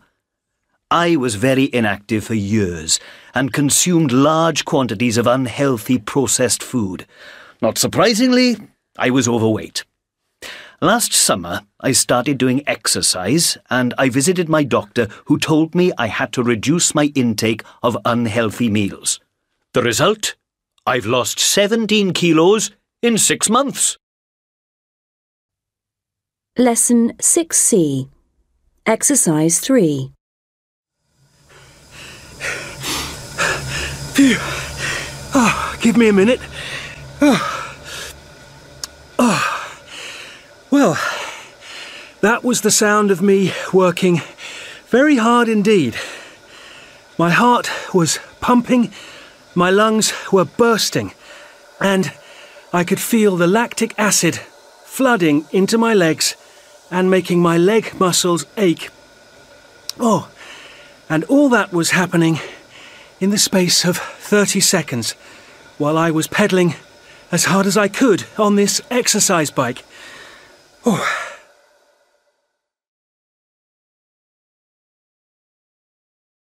Lesson 6C, Exercise 4. That's better. My heart rate is already returning to normal. My breathing is getting easier and my leg muscles are relaxing. Oh. So, what was the point of all that puffing and panting, you might ask? Well, would you believe me if I told you that 3 of these 30-second bursts of high-intensity exercise a couple of times a week is all it takes to keep you fit and healthy? Some experts believe that this approach to exercise is more beneficial than an hour spent jogging or working out in the gym. This is actually how our ancestors used to exercise when they were hunting. A fast chase after an animal, followed by a short rest period before running again. And this high-intensity training, or HIIT, has been used by athletes for a long time. But we ordinary people aren't really aware of why it might be better than longer, slower exercise. When you push yourself briefly to the absolute limit, 3 things happen. Firstly, the number of mitochondria in your body is increased massively. Mitochondria are responsible for converting fat and sugar into energy. so you become fitter. They can only be increased with high-intensity training. Secondly, adrenaline is released. This is a fat-burning hormone, so you use up your body's stores of fat. Thirdly, your appetite isn't increased, unlike, say, after an hour's jog, so you don't feel you need to eat more calories afterwards. But what's the greatest advantage to this form of exercise? It's simply that it doesn't take very long, so there's no excuse for not doing it.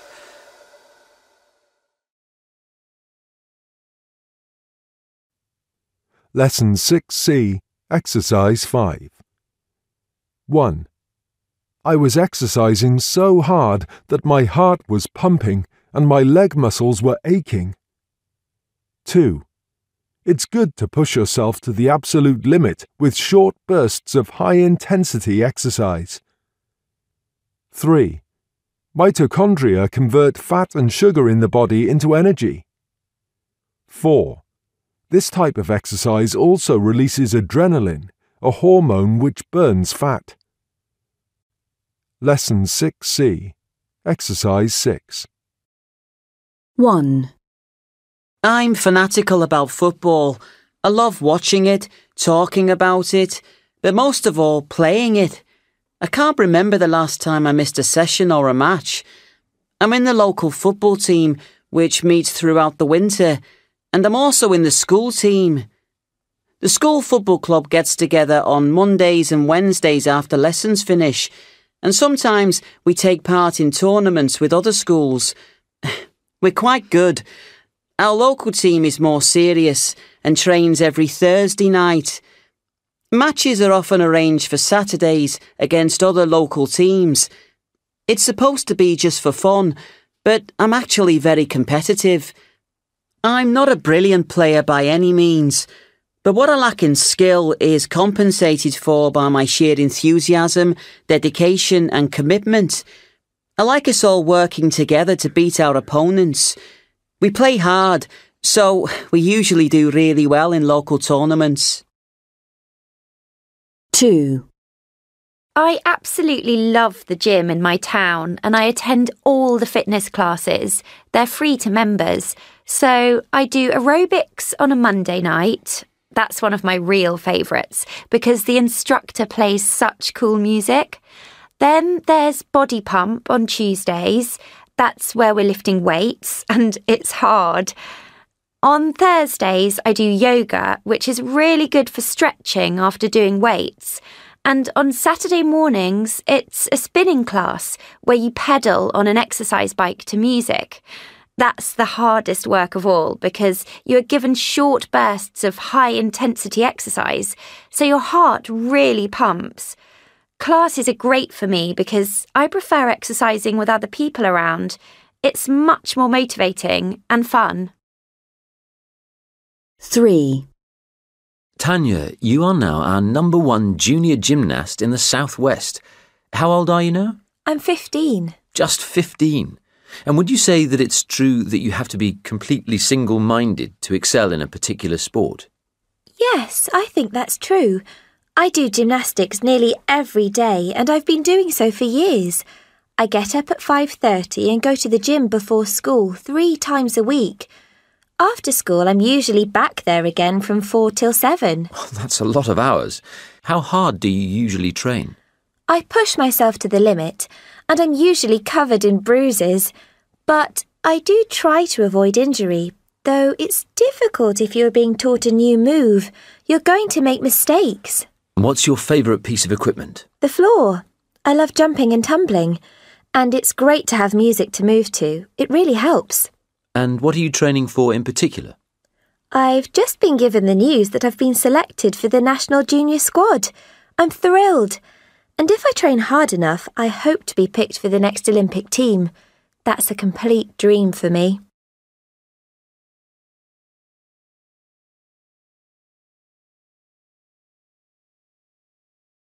Lesson 6F, Food Addiction. A. Pizza Boy. Few people would disagree that one of the world's most popular dishes is pizza. 22-year-old Zach certainly wouldn't. He would eat a variety of pizza-based items, including homemade pizza, pre-cooked microwave pizza, and even pizza leftovers from the night before. He was consuming 800 kilograms of pizza a year.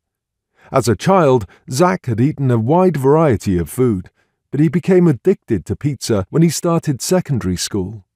American school meals have often been criticized for the large amount of fast food present on the menu, and pizza is the star dish. Zach even spent all his pocket money on slices of pizza. Naturally, Zach's family worried about his high-calorie, low-vitamin diet. So did Zach. In an attempt to break his addiction, Zach agreed to appear on a TV program called Freaky Eaters. Its aim was to encourage food addicts to beat their addictions with the help of a psychologist and nutritionist. It wasn't easy. He had to eat a fish dish while his brother sat in front of him enjoying a pizza. However, Zach met the challenge and has never eaten pizza again. B. Chicken Nugget Girl. 17-year-old Stacey Irvine's friends visit her and discover that she has been rewarded thousands of free toys from fast food restaurants as a regular customer. Stacey's mother often gave her 2-year-old girl a portion of fried chicken in a McDonald's restaurant. Since then, Stacey has refused to eat anything else except for pieces of fried chicken, and as a result, her diet has created serious health. She has been warned that if she doesn't change her diet, she will die.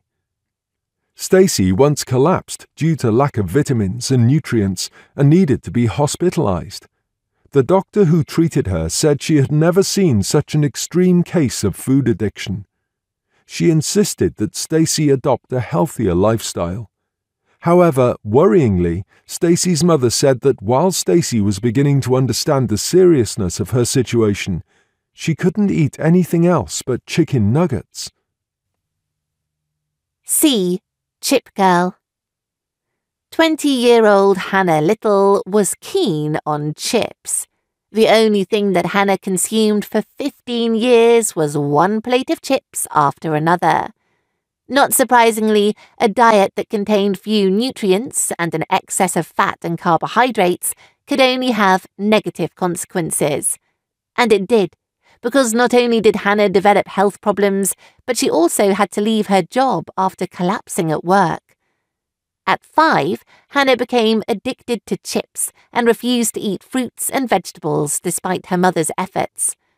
Hannah says that she was terrified of tasting the flavour of different types of food, and she would feel anxious just at the idea of doing it. Parties, picnics and barbecues with friends and family used to be a nightmare. Furthermore, Hannah was soon seen as odd by her friends' parents. It wasn't until the age of 16 that Hannah realised she had selective eating disorder, SED. Despite this new knowledge, no solution was found. It wasn't until she lost her job before she started eating normally. Hannah sought therapy from psychologist Felix Economachus, who used hypnosis, a treatment that none of the doctors that she had seen before had mentioned, to get her to eat fruit after one 1-hour session. And since then she has been willing to eat anything, including chips. Lesson 6G, Exercises 4 and 6. So, how can I help you? I don't feel very well, Doctor. What seems to be the matter? Well, I've got a cough and a really sore throat. And I ache all over. Have you got a temperature too? I don't think so, but I feel a bit dizzy. Let me have a look at your throat. How long have you been feeling like this? For a couple of days, I think. Yes, my throat started to hurt on Tuesday. Your throat does look extremely swollen. Are you having any difficulty swallowing? I'm afraid I didn't quite catch that. Would you mind saying it again? Can you swallow? Can you still eat and drink? Oh, I see. Well, just about, but it is very painful. And have you been taking anything for it? Yes, I tried taking some cough medicine, but it didn't really seem to help. Well, you have a virus. I think you need something stronger than cough medicine. What do you suggest? Are you allergic to any medicines? Sorry, what do you mean by allergic? Do you have an allergy to any medicines? Are there any that you can't take? Oh, I see. No, I don't think so. In that case, I'll write you a prescription for some tablets. They're painkillers. They are also anti-inflammatories. That sounds like a better idea. And you need to rest, or you may get an infection. You should drink lots of liquids too. Yes, Doctor. And how often do I take them? You need to take 2 tablets every 4 hours. How long for? For the next 3 days. If it doesn't get better, come back and see me. Thank you, Doctor. Lesson 6G, Exercises 7 and 9. So, how can I help you? I haven't been feeling very well, Doctor. What symptoms have you got? Well, I cough a lot and it hurts. Have you got a temperature too?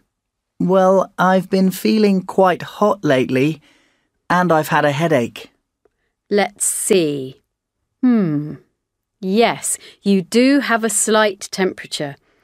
How long have you been feeling like this? Nearly a week now, but it got worse yesterday. Let me listen to your breathing. Yes, you have a chest infection. What do you mean by chest? Is that the same as lungs? Yes, you have an infection in your lungs. It affects your breathing. Oh, I see. You'll need some antibiotics. Is that something like penicillin?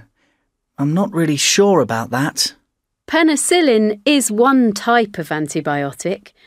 Are you allergic to penicillin? To be honest, I'd prefer to take another antibiotic. Penicillin makes me feel a bit nauseous. No problem. I'll write you a prescription for a different antibiotic. OK. How often do I take it? Take 1 tablet 3 times a day. How long for? A week, until they are finished. And you need to rest and drink lots of liquids. OK. Thank you very much, Doctor. Lesson 6I, Culture. Making London healthier. As the capital of the nation where the Industrial Revolution began, London has suffered badly from the effects of pollution. Recent efforts to make the city cleaner, however, are turning it into one of the world's least polluted major cities. A river filled with life. For years, the River Thames was a health hazard because of pollution, and in 1957 it was declared biologically dead. Half a century later, the Thames has won international prizes for rivers that have been restored.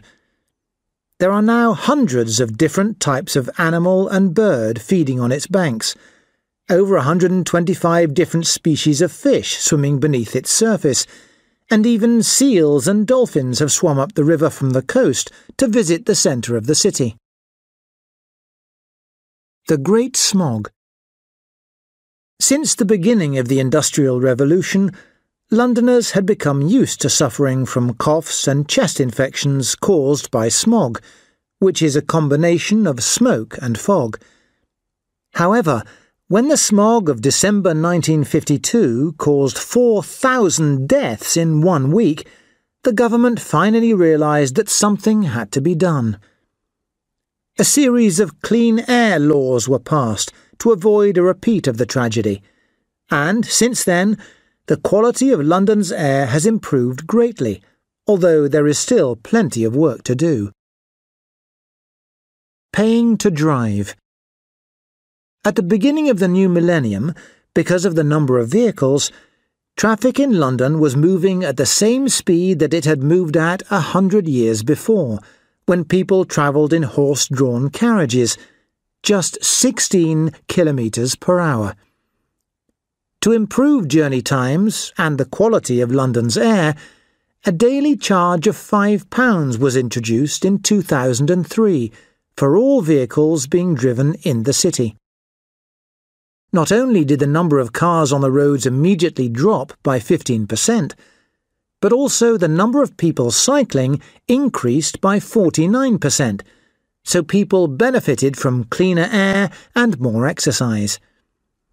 In the last decade, the number of vehicles in central London has fallen by a further 30%, and plans to reduce the number of parking spaces for cars will probably cause it to drop again.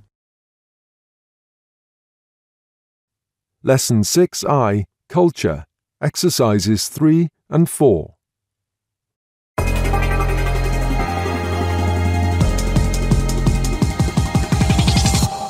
On tonight's edition of City Secrets, reporter Katie Marshall heads for a place that most people would prefer never to visit, the sewers. It's 1 a.m. and I'm about to join one of the maintenance teams that patrol the tunnels that carry London's waste away to be treated. With nearly 50,000 kilometres of sewers to inspect, the maintenance teams are never short of work. In fact, some tunnels haven't been checked for 15 years, and they need to be, because they were built in the 19th century. Over 150 years ago, the British government ordered sewers to be constructed because a recent invention was polluting the River Thames. The arrival of the flushing toilet in people's bathrooms did a lot to improve hygiene in the home, but it was a disaster for the city. The waste from the toilets went straight into the river, which was also the main source for drinking water. Thousands of Londoners quickly started feeling fatigued and then started dying. They had the disease cholera. However, the politicians didn't act until the smell from the river was so bad that they felt nauseous during debates in their Houses of Parliament. Down in the sewer, wearing my protective clothing, I'm surprised by the smell, or should I say the lack of one. I had been expecting a strong stink of human waste, but the team tell me that 90% of the liquid rushing past my feet is rainwater, which reduces the smell considerably. They also tell me that despite the popular myth, there aren't many rats. Apparently, they aren't keen on flowing water. However, the men do have an enemy that they have to fight every night: fat. The increase in fast food restaurants has seen an increase in the amount of hot liquid fat that is poured into the sewers. But when it arrives in the tunnels, it goes cold and forms solid blocks. Solid fat is dangerous because it blocks tubes, but unfortunately, it's very hard to remove, and the men have to use axes to try and break it. A few hours later, I'm back on the London street where we left the maintenance van. The dangers that I had imagined that I would face, rats and terrible smells, have not materialised. But I've discovered that not only is fast food bad for people's health, it threatens the health of the whole city as well. Review Unit 6. 1. The kiwi fruit has long been considered a superfood. It has more vitamin C than a comparable amount of orange, and it provides plenty of minerals too. It's also both exotic in appearance and absolutely delicious to eat, with a flavour which reminds people of strawberries and bananas, and a creamy consistency all of its own. Recent research, however, suggests that it might be more than just a useful and tasty part of our diet. Kiwi fruit contain numerous nutrients called phytonutrients that protect the DNA in human cells from damage. In a study of children in Italy, it was discovered that the more kiwi fruit the children ate, the fewer breathing problems, such as shortness of breath or night coughing, they had. Other studies have shown kiwi fruit protect against diabetes, and, like all fruits that are rich in vitamin C, they reduce the risk of heart disease, cancer, and arthritis. They are also a great source of dietary fibre, and fibre has many beneficial properties, ranging from keeping the blood sugar levels of diabetic patients under control to reducing the risk of a heart attack. 2. Now, nuts are considered to be good for you by just about everybody, aren't they? But is that true? How healthy are they? I can't think of anyone better to ask than our health expert, Dr. Julian Smith. Welcome back on the show, Doctor. Hi, Samantha. Yes, nuts. I think it's fair to say that nuts are good for you. They're packed with nutrition, they're natural, and most are high in fats, proteins, vitamins, and minerals, which are good for your heart. The problem with nuts, though, is that we add all sorts of things to them, from salt and sugar to chocolate. So you're saying that nuts should be avoided? Far from it. Just cut out nuts that have been processed or packaged in any way, and buy them loose and in their natural state. There are plenty of natural food shops you can go to get the real thing. There's no such thing as an unhealthy nut either, although some are better than others, especially if you want to lose weight. Chestnuts are lower in calories, for example, whereas macadamia nuts and pecans are much higher. 3. A new study has shown that foods on the market which are given a healthy eating label are contributing to the obesity crisis in this country. That's because people believe that food marketed in this way is less filling, and as a result, they eat more of it. Instead of helping people to lose weight, healthy eating foods are encouraging them to eat more. In reaching their findings, researchers tested how 3 groups of students responded to different labels on food and found that, in the minds of most people, healthy meant less filling. Researchers suggest that food, in future, should be labelled differently. Instead of calling something healthy, it should be labelled nourishing instead. Unit 7, Lesson 7a, Exercise 5. 1. I often Photoshop my pictures before posting them on my social network page. Of course, my friends all like the photos. However, I sometimes feel a little bit uncomfortable, as if I were telling lies to friends. I feel annoyed about it. I don't ever tell them. 2. Jack loves to talk about participants in TV game shows. He often reveals some of their personal information which is shared on TV. The problem is that he sometimes changes it, and many of our friends believe it. I really don't like this. However, I never tell anybody about it. 3. Oh, you bought the racket from that shop. Did you watch the advert on TV for it? Why didn't you check twice before buying? It's a real lemon. Oh no. If I were you, I would report it by putting a notice on every page of my social network accounts. 4. Listening to radio is one of my hobbies. I listen to news, music, and sports commentaries. Wonderful time. I know a lot of people now are turning to digital media, but to me, radio programs are still interesting and beneficial. Would you like to listen to my explanations? 5. I like sports and never miss any sports programs. I used to watch them on TV, but now I find it more convenient and quicker to get sports reports on social media. I nearly forget how to tune in TV channels for sports. Lesson 7c, Exercises 2 and 3. Right, guys. You all like horror stories, don't you? I've got a great one. A horror story? Great, Ian. They're so interesting. Oh, shush, Max. Fantastic. How scary is it? Don't shush me, Jill. Well, I think I like horror stories. Don't worry, Caro. You know what an urban legend is? Of course we do. Anyway, you're not supposed to say it's an urban legend. You're supposed to say, this happened to a friend of mine, like it was true. Well, Whatever. I'm not saying it isn't true. It could easily be true. I hope it isn't true. Come on, let's just hear it. OK. I think this story comes from the American Midwest, where you drive for miles on open roads without seeing anyone. Well, there was a young woman driving home alone across open country.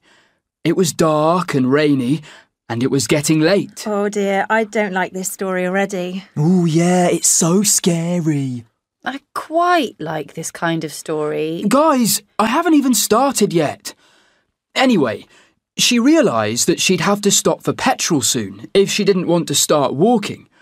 But there hadn't been anywhere for miles and miles. But luckily, she came across a little petrol station a bit further down the road. It was one of those creepy, old-fashioned American petrol stations, the kind with an attendant who comes out to pump the petrol, and something about it made her feel really uncomfortable, and she didn't want to stop. But she knew that she couldn't get much further without refuelling, so she reluctantly pulled into the petrol station and asked the attendant to fill up the tank. I bet the attendant's a murderer. Oh no, she shouldn't get out of the car. I'll continue, shall I?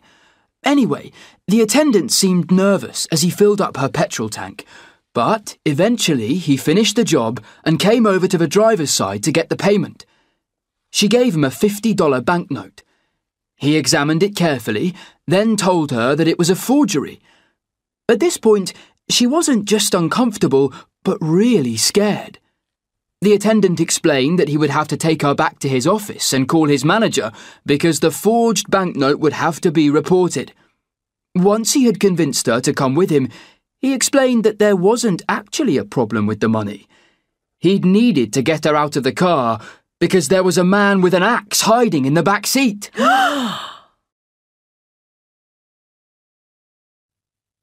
Lesson 7C. Exercise 4. 1. The film's quite good. 2. Brilliant! Brilliant.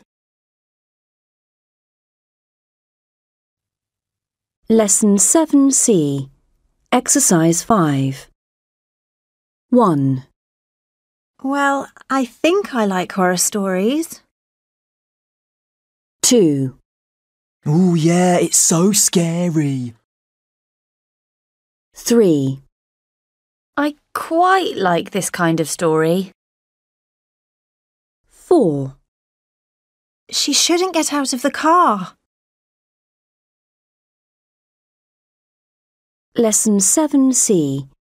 Exercise 6. 1.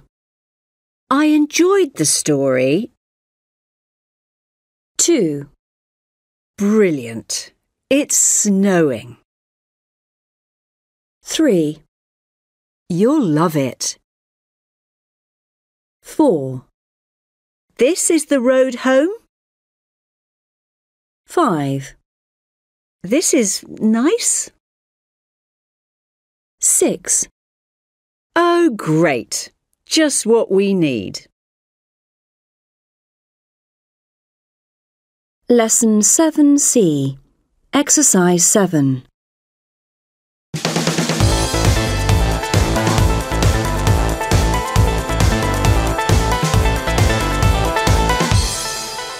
Good morning and welcome to the programme. Now, we all like a good horror story. Myths and legends have been around since the first humans sat around a campfire and told stories to each other. In the studio today, we have an English professor, author and specialist in classical literature by day who has, out of hours, made it her passion to collect and put on paper as many urban legends as she can. Welcome to the studio, Dr. Miriam Webster. Thank you. Dr. Webster, I think I know what an urban legend is. Well, the strict definition is quite complicated. Urban legends are generally stories that are said to be true and passed from individual to individual, usually orally. They invariably happen to someone other than the storyteller, usually the friend of a friend. Typically, these stories describe humiliating, humorous, terrifying or supernatural events. Sometimes there's an implied moral message, like, Be careful or the same horrible thing might happen to you. Yes, urban legends are so delightful, aren't they? Full of positivity and joy. So, where do we get them from? Well, they're a type of folklore, defined as the beliefs, stories and traditions of ordinary people, or folk. So one way of differentiating them is by examining where they come from and how they travel. Legends arise spontaneously and can rarely be traced to a single point of origin. And again, they're usually spread by word of mouth and only in rare cases through mass media. Because they end up being repeated by many different people, the stories tend to change over time. So no two versions of an urban legend are ever exactly alike. There can be as many variations as there are tellers of the tale. Do urban legends ever turn out to be true? Occasionally they do. But being true disqualifies a story from being an urban legend. Remember, urban legends aren't defined as false stories. They're defined as stories alleged to be true in the absence of actual knowledge or evidence. True or not, as long as a story continues to be passed on as factual by folk who don't really know the facts, it's an urban legend. And of course, people will believe anything. Maybe our brains are hardwired in some way to be susceptible to well-told stories. It does seem to be the case that we have a built-in tendency to interpret life in narrative terms. Maybe it's a psychological survival tactic. Perhaps one of the ways we cope is by turning the things that scare us, embarrass us, or make us laugh into stories. We're charmed by them for the same reasons we're charmed by Hollywood films. Good guys win, bad guys are punished, everything tidied up at the end. And that's also the end of our programme. Thank you, Dr. Webster. Lesson 7D. Exercise 2. 1. Congratulations! You've won a free gift. 2. The free gifts were a hoax. 3. I didn't actually steal any money. 4. I wanted to make people understand the dangers of cybercrime. 5. Never make personal or financial information available to others. Lesson 7D. Exercise 4. 1. You really have to make up your mind what you want to do when you leave school. I'm not going to do that until I get my exam results. 2. Did you go to the cinema last night then? Yes, but if I were you, I wouldn't bother seeing the same film. It wasn't that great. 3. Have you had enough to eat? Actually, I'm still a bit hungry. Why don't we get some more chips? 4. Who do you think has the most Facebook friends? Oh, it's definitely me. I'm sure I've got loads more than anyone else. 5. Oh no, look, there goes the bus. Well, it's your fault we missed it. You took so long getting ready to go out. 6. Sorry to bother you, but I wonder if you could keep the noise down a bit. Sorry, I hadn't realised we were being so loud. Lesson 7D. Exercise 5. 1. Hi, Alfie. What are you doing this afternoon? Nothing much. Why don't you come to the park with us then? 2. Hey, did you know I passed my driving test last week? Really? That's brilliant news. Well done you. 3. You won't forget to take that book back to the library, will you? No, I won't. 4. Has anyone taken my mobile phone? I can't find it anywhere. Well, I haven't taken it. I've been using my own. 5. I've just heard that there's a really bad storm on the way. In that case, I think we should end the meeting early so that everyone can get home. 6. Tina, can you tell me the answer to question 10, please? I'm really sorry, but I haven't done the homework. 7. Excuse me. I was wondering if you'd mind helping me with my bags. Yes, of course. Here, let me take them for you. 8. I haven't had time to revise properly, so I'm going to take this dictionary into the exam. You can't do that. It's cheating. If you do, I'll tell the teacher. 9. There's an advert here for a summer job working with children. Do you think I should apply for it? Definitely. I think that's a great idea. 10. Mum, do you know what's happened to my magazines? Oh dear, I'm afraid I threw them away by mistake. 11. What makes you think it was me who broke the chair? Well, someone did, and you were in the room at the time. 12. Have you seen that new video game that's just come out? Yes, and it's brilliant. You really ought to buy it. Lesson 7F. Stars of the vlogosphere. Helicopters circled the sky above Piccadilly Circus as the police officers below struggled to control the thousands of fans on the streets outside the bookstore. Who were the thousands of fans waiting for? The latest pop sensation? No. A vlogger. A video blogger. What makes vloggers so popular? Successful vloggers share some common characteristics. They are outgoing, quick-witted and spontaneous in front of their webcams. There is also a lot of interaction with the audience and feedback on their videos. This means vloggers can adapt the content of their videos to keep their viewers happy. It is material that is made by young people for young people without any intrusion from media corporations. What is more, thanks to the accessibility of modern technology, the vlogs can be watched anywhere at any time. All these ingredients have created a two-way relationship between vloggers and their subscribers, based on shared interests and trust that cannot be found between the providers and users of other media. However, it appears that those shared interests and that trust might become negatively affected by money. Some of the big-name vloggers can earn up to £20,000 for displaying an advertisement on their channel.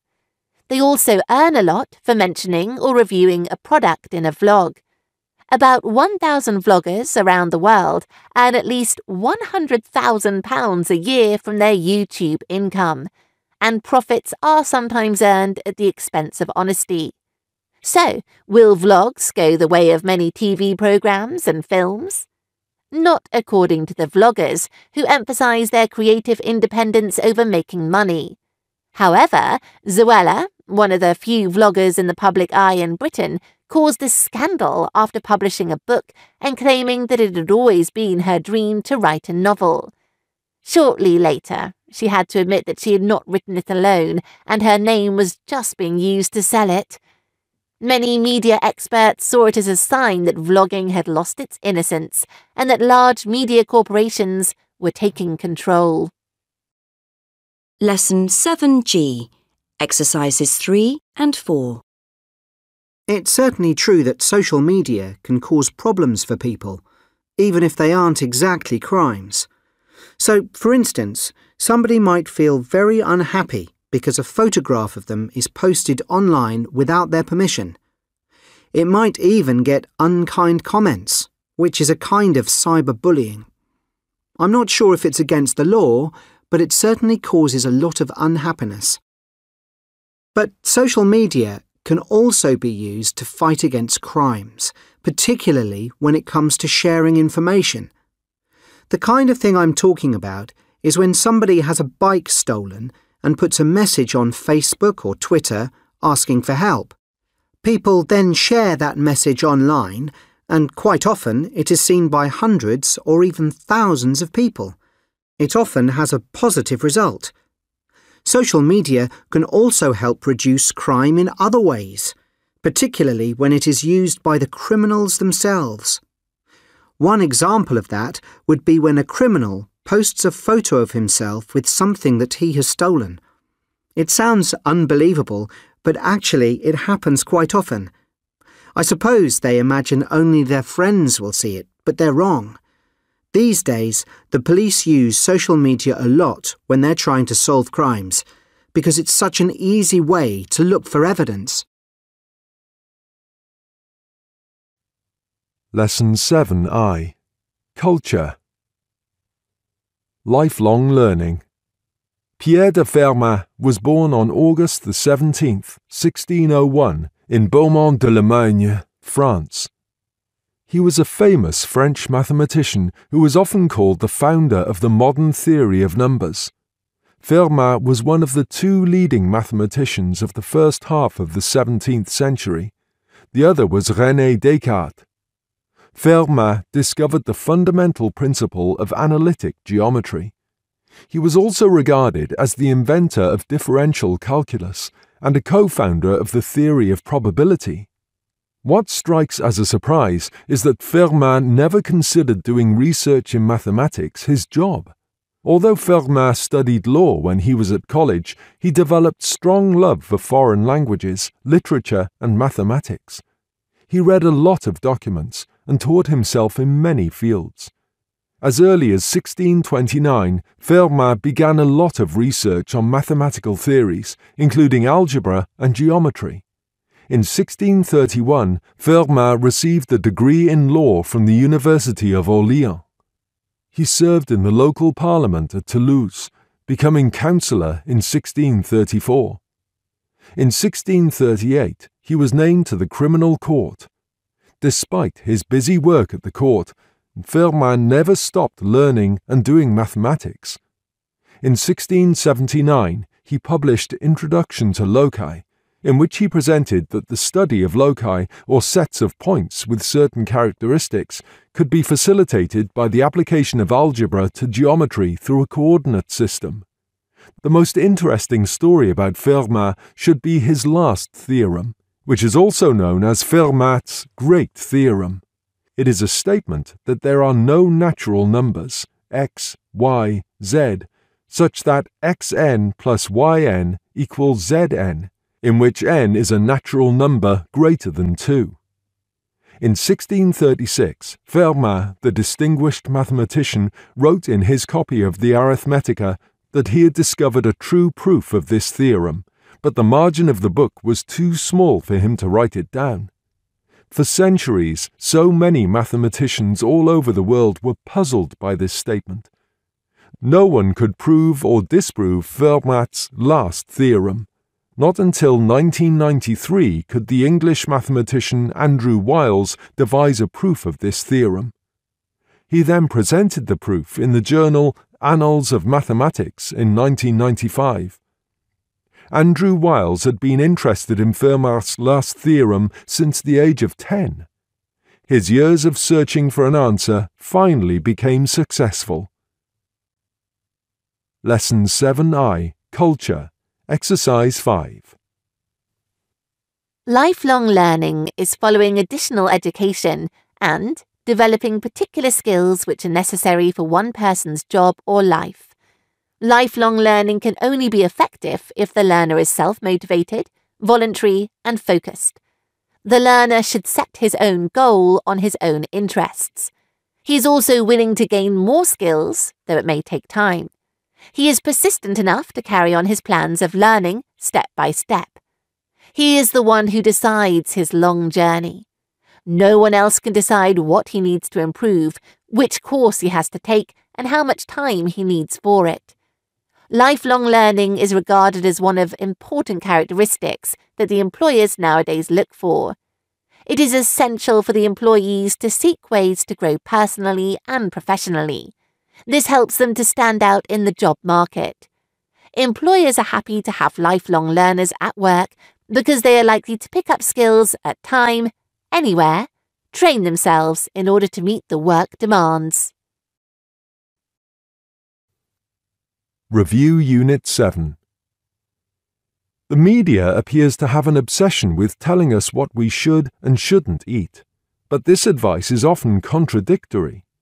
Take, for example, the case of butter.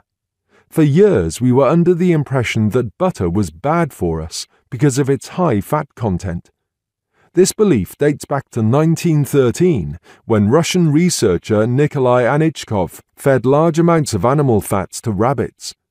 The effect on the rabbits was to make their cholesterol levels rise. Despite the differences in the digestive systems of humans and rabbits, Anichkov considered his findings as evidence of the risks of eating animal fats. In 1953, his theory received support from a study by American physiologist Ansel Keys. He claimed to have found a link between animal fats and heart disease. Although Keys examined data in only 6 countries, several governments took an interest in his study and issued warnings against eating butter. Only recently have the flaws in the scientific evidence behind these warnings been exposed, and doctors had to admit the mistake. When consumed in moderation, butter is no worse for us than any other food. Unit 8, Lesson 8A, Exercise 4. 1. Excuse me, we're students who want the council to build more cycle lanes, and we're collecting signatures. OK. I don't cycle myself, but my eldest son, who is a member of a cycling club, cycles everywhere. I usually walk everywhere, and it would be safer for pedestrians if people didn't cycle on the pavement. I know, but cycling on the roads can be very dangerous. There are quite a few drivers who don't pay enough attention to cyclists. Yes, you're right. And of course there isn't any form of transport which is better for the environment. Now, where do I sign? 2. OK. Thanks to everyone for coming tonight. As you all know, we have been fundraising this week for the homeless centre in the city centre, and I'm proud to tell you that we have managed to raise £1,450 this evening. Thank you so much for your generous contributions. Now, before the band plays the final song, let me remind you that the collection ends on Monday, when we will hand over the money to the homeless centre manager. So there is still time to make a contribution if you'd like to. OK, back to the music. 3. All students must stand up and be counted and protest against the cuts that this government has made in British university education. British university education, which is paid for by everybody, should be available to everybody. Going to university is a right for the poorest as well as the richest. Lesson 8C, Exercise 4. 1. There's a protest march against university fees. However... 2. People are too into consumerism these days. Talking of consumerism... 3. I know that it will be impossible to eradicate homelessness. All the same... 4. I didn't think his speech was very inspiring. Nevertheless... Lesson 8C, Exercise 5. 1. There's a protest march against university fees. However, it hasn't been very well publicised. 2. People are too into consumerism these days. Talking of consumerism, how much did you pay for your TV? 3. I know that it will be impossible to eradicate homelessness. All the same, we should not stop trying. 4. I didn't think his speech was very inspiring. Nevertheless, he handled the public's questions well. Lesson 8C, Exercise 7. 1. People have started to create hashtags to draw attention to the issues that are important to them. With hashtag trends, people now have a forum to give their views on things and be heard by like-minded people, and that can only be a good thing. Personally, I love that I can find out so much about what's happening in the world by following trending topics on Twitter. However, I don't always do anything about them. Still, at least I'm aware. The other good thing about this sort of activism is that it has no borders. I can just as easily join in with the Wall Street protests in America as I can the food shortage campaigns in Africa, even though I am in neither of these places. We now have a global voice. 2. I am an assistant professor of sociology at the University of California and have done research into the effectiveness of social media activism. 58% of Americans think that tweeting or posting information online is an effective form of protest. My colleagues and I looked at the money raised by online activities for a cause, as opposed to money raised by offline activities, such as direct mailing. For instance, we looked at the Save Darfur campaign over several years. What we discovered was that although the social media campaign was considered successful, less than 1% of the million people who signed up to the campaign actually donated any money. Still, this amounted to $100,000 over 2.5 years. In contrast, however, direct mail contributions brought in over $1 million for the campaign in 1 year alone. 3. There is absolutely no substitute for direct action if you want to make a change. I get fed up with people who just talk about things all the time. They think they have done something when they have liked a Facebook page or retweeted a post. That's not enough. Why not write a letter to a politician or to a newspaper, or organise a protest vote or demonstration? If you really feel strongly about something, then you will do all you can to make something happen. I think that a lot of social media activism doesn't actually have a clear goal, so the campaigns just fizzle out after a while because no one knows what to do next. And that's a shame.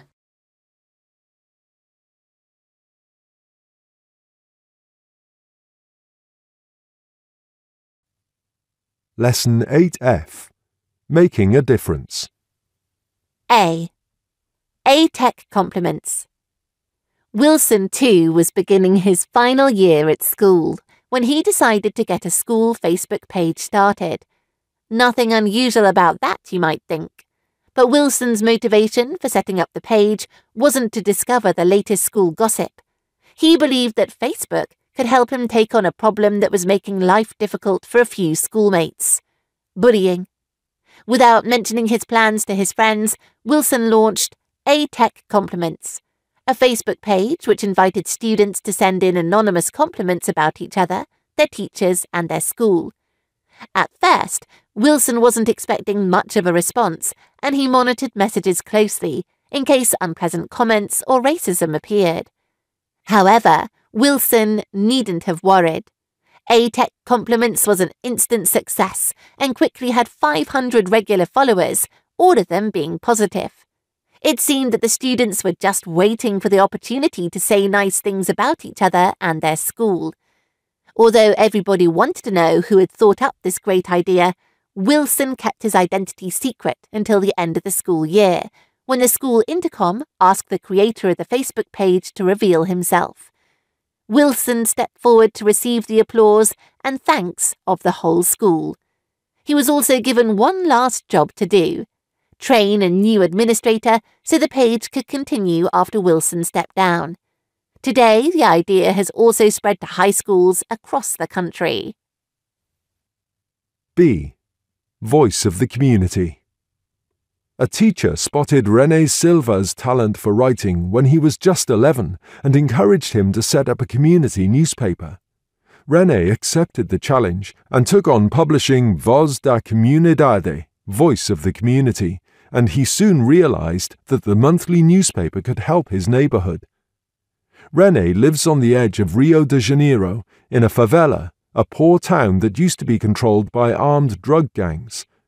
René's newspaper quickly became a vehicle for protest about the poor conditions in the favela and gave a voice to local residents who are campaigning to make the community a safer and better place to live. But one Saturday morning, Voz da Comunidade was transformed from a small local newspaper into Brazil's most popular source of information. The government had decided to force the drug dealers out of the favela and had sent soldiers onto the streets. Journalists from the mainstream media waited outside the favela for news, but René and his team of teenage reporters were in the middle of the action. Using their mobile phones to film and take photos, the Voz da Comunidade Twitter account suddenly had thousands more followers than usual, and René's reporting was praised by the mainstream media. More importantly, it started a debate about how the government should help the inhabitants of Brazil's hundreds of favelas. René and the Voz da Comunidade brought positive change to the community. Lesson 8G, Exercise 5. I'd like you to imagine that you are discussing practical ways in which people can help to combat climate change. How effective are each of the 5 suggestions? Let's begin with writing to local and national government, shall we? OK. In my opinion, that wouldn't be very effective. Why do you say that? Well, politicians get lots of letters and they just ignore them. I think they probably often don't even read them. I'm with you on that. Personally, I'd say that using public transport more often would be quite effective, because the less we use our cars, the less CO2 we pump into the atmosphere. Good point. I also believe that saving electricity at home is an effective measure. Generating electricity with fossil-based fuels causes a lot of global warming, which leads to climate change. Absolutely. I couldn't agree more. Turning lights off and using energy-saving light bulbs are good ideas. What about planting trees? What's your view on that? I'm not sure. I'm of the opinion that planting trees wouldn't help much. Really? I'm not sure I agree. Trees take CO2 from the atmosphere and give out oxygen, so I think it's very effective. You'd need to plant an awful lot of trees, though. Yes, I think you're right. The last measure is recycling. I think that would be quite effective. The more glass and metal we recycle, the better. Not only that, recycling packaging helps too. OK. Thank you very much. Lesson 8G, Exercises 6 and 7. Which are the 2 easiest for young people to do? I feel quite strongly that recycling is the easiest. It isn't difficult to make sure that bottles and tins go into the recycling bins. The second most easy, I think, Sorry to interrupt, but I take a rather different view on recycling. Personally, I think it's quite difficult to know which materials can be recycled and to separate them out. Would you agree with that? That's true to some extent, I suppose. What about saving electricity at home? That's easy, don't you think? Yes. Switching off lights when you aren't using them is very easy. And not only that, replacing old light bulbs with energy-saving ones is the norm nowadays. Can we agree that planting trees is not a practical suggestion for young people? Yes, absolutely. And I don't think writing letters to politicians would appeal to most young people. They wouldn't know who to write to, for starters. Yes, I agree. What about using public transport more often? That's very effective and very easy for young people because many of them don't have cars anyway. Yes, I couldn't agree more. So, shall we reach a decision? My feeling is that using public transport and saving electricity at home are the easiest things for young people to do. Yes, I'm with you on that. That's settled then. Lesson 8I. Culture. Sophia the Robot. Humanoid robots, eminent characters in science fiction novels and sci-fi films, are becoming a reality. Sophia, as an example, was first activated on Valentine's Day in 2016. 1 month later, she had her premiere in Texas, USA, and has made multiple public appearances around the world since then. At one such event, Sophia was granted Saudi Arabian citizenship in October 2017, and even became the first innovation champion of the United Nations Development Programme later that year. During Sophia's trip to Vietnam in 2018, she addressed the Industry 4.0 Summit and Expo. Sophia the Robot is the latest human-like robot created by a Hong Kong-based company whose combined efforts in AI research, engineering and design have given birth to robots. Undoubtedly, Sophia, together with other Hanson robots, represents the rapid advancement in the field of robotics and artificial intelligence. She has been designed to assist humans in healthcare, customer support and education. Sophia's physical appearance is inspired by both the famous actress Audrey Hepburn and the creator's wife.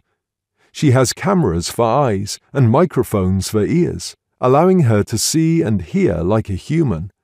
But what makes her more lifelike than other robots is the patented artificial skin called Frubber, which has the feel and flexibility of human skin. Sophia amazes the world with her ability to communicate naturally. The Sophia Intelligence Collective, which is a combination of AI and human input and other sophisticated perception techniques, enables Sophia to recognize human faces and identify human emotions and gestures. Equipped with machine learning algorithms, Sophia can understand human speech and interact with people. Questions and jokes are pieces of cake to her, whereas sarcasm is intelligible. What distinguishes Sophia from other human-like robots is her social behavior, i.e., her facial emotions, hand movements and conversation skills, and most importantly, her learning capability.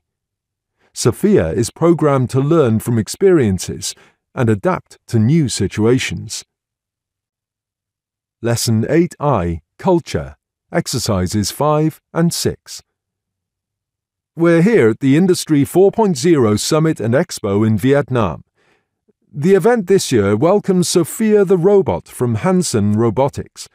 Well dressed in a white owl dye, Sophia addresses the summit and answers reporters' questions. So let's find out what some teenage attendees think of Sophia. Okay, what do you think was the most impressive feature of Sophia the Robot? Well, for me, it has to be Sophia's ability to be engaged in conversations. She spoke so naturally. Normally, robots are programmed to respond to certain questions or join in ready-made dialogues, but Sophia is more than that. I am amazed by her use of language and her facial expressions. I believe that I would have thought I was listening to a real lady if I had only listened to her answers without seeing her at the interview with my own eyes. Well, let me tell listeners a little bit more about Sophia. Her creator aims to produce robotic companions to the elderly at healthcare centres, or attendants to customers at shopping malls. With the information she was supplied with and her ability to recognise human faces and emotions, Sophia is believed to make excellent guides and assistants. Right, time for more opinions. Did you enjoy Sophia's press interview? Yes, it was great. What did you enjoy most? Her idea of collaboration between robots and mankind. I believe human-like robots are tireless workers who can endure extreme conditions. Of course, Sophia may not bring us the warmth and true sympathy, but her facial expressions and comforting words do help ease pains. Actually, I'm not really comfortable looking at Sophia. Her image brings back memories of film scenes in which robots take over the human world and humans struggle to defeat the powerful machines. Sure, Sophia brings hopes and challenges. It will be a long way before Sophia can be a truly independent human, so we'd better get ourselves ready for all the challenges. After all, she needs programming and input to operate. I know she has a learning capacity, but now she can't think by herself yet. Well, those are just a couple of opinions from attendees at the Industry 4.0 Summit and Expo in Vietnam. Thanks for joining me today, and I'll come back with more information. Review Unit 8. Heal the World is a song recorded by Michael Jackson, an American artist. This song is from his 8th album, named Dangerous. It was released in November 1992, lasting 6 minutes 25 seconds, with impressive anti-war lyrics and Jackson's wish for humanity. The song is really touching when a dream is voiced for a place where people all join hands for a better world. Jackson, during a chat with fans, mentioned his pride to have created this song. It has been sung by different artists at different stages all over the world and is even translated into many languages. It reached number 2 in the UK singles chart in December 1992, and then it peaked number 27 on the Billboard Hot 100. Together with the song, Michael Jackson also created the Heal the World Foundation, a charitable organisation which was dedicated to the improvement of the unlucky children's lives. The organisation is also a kind of message to encourage children themselves to help others. Jackson is no longer with music lovers, but his music and his message do live on.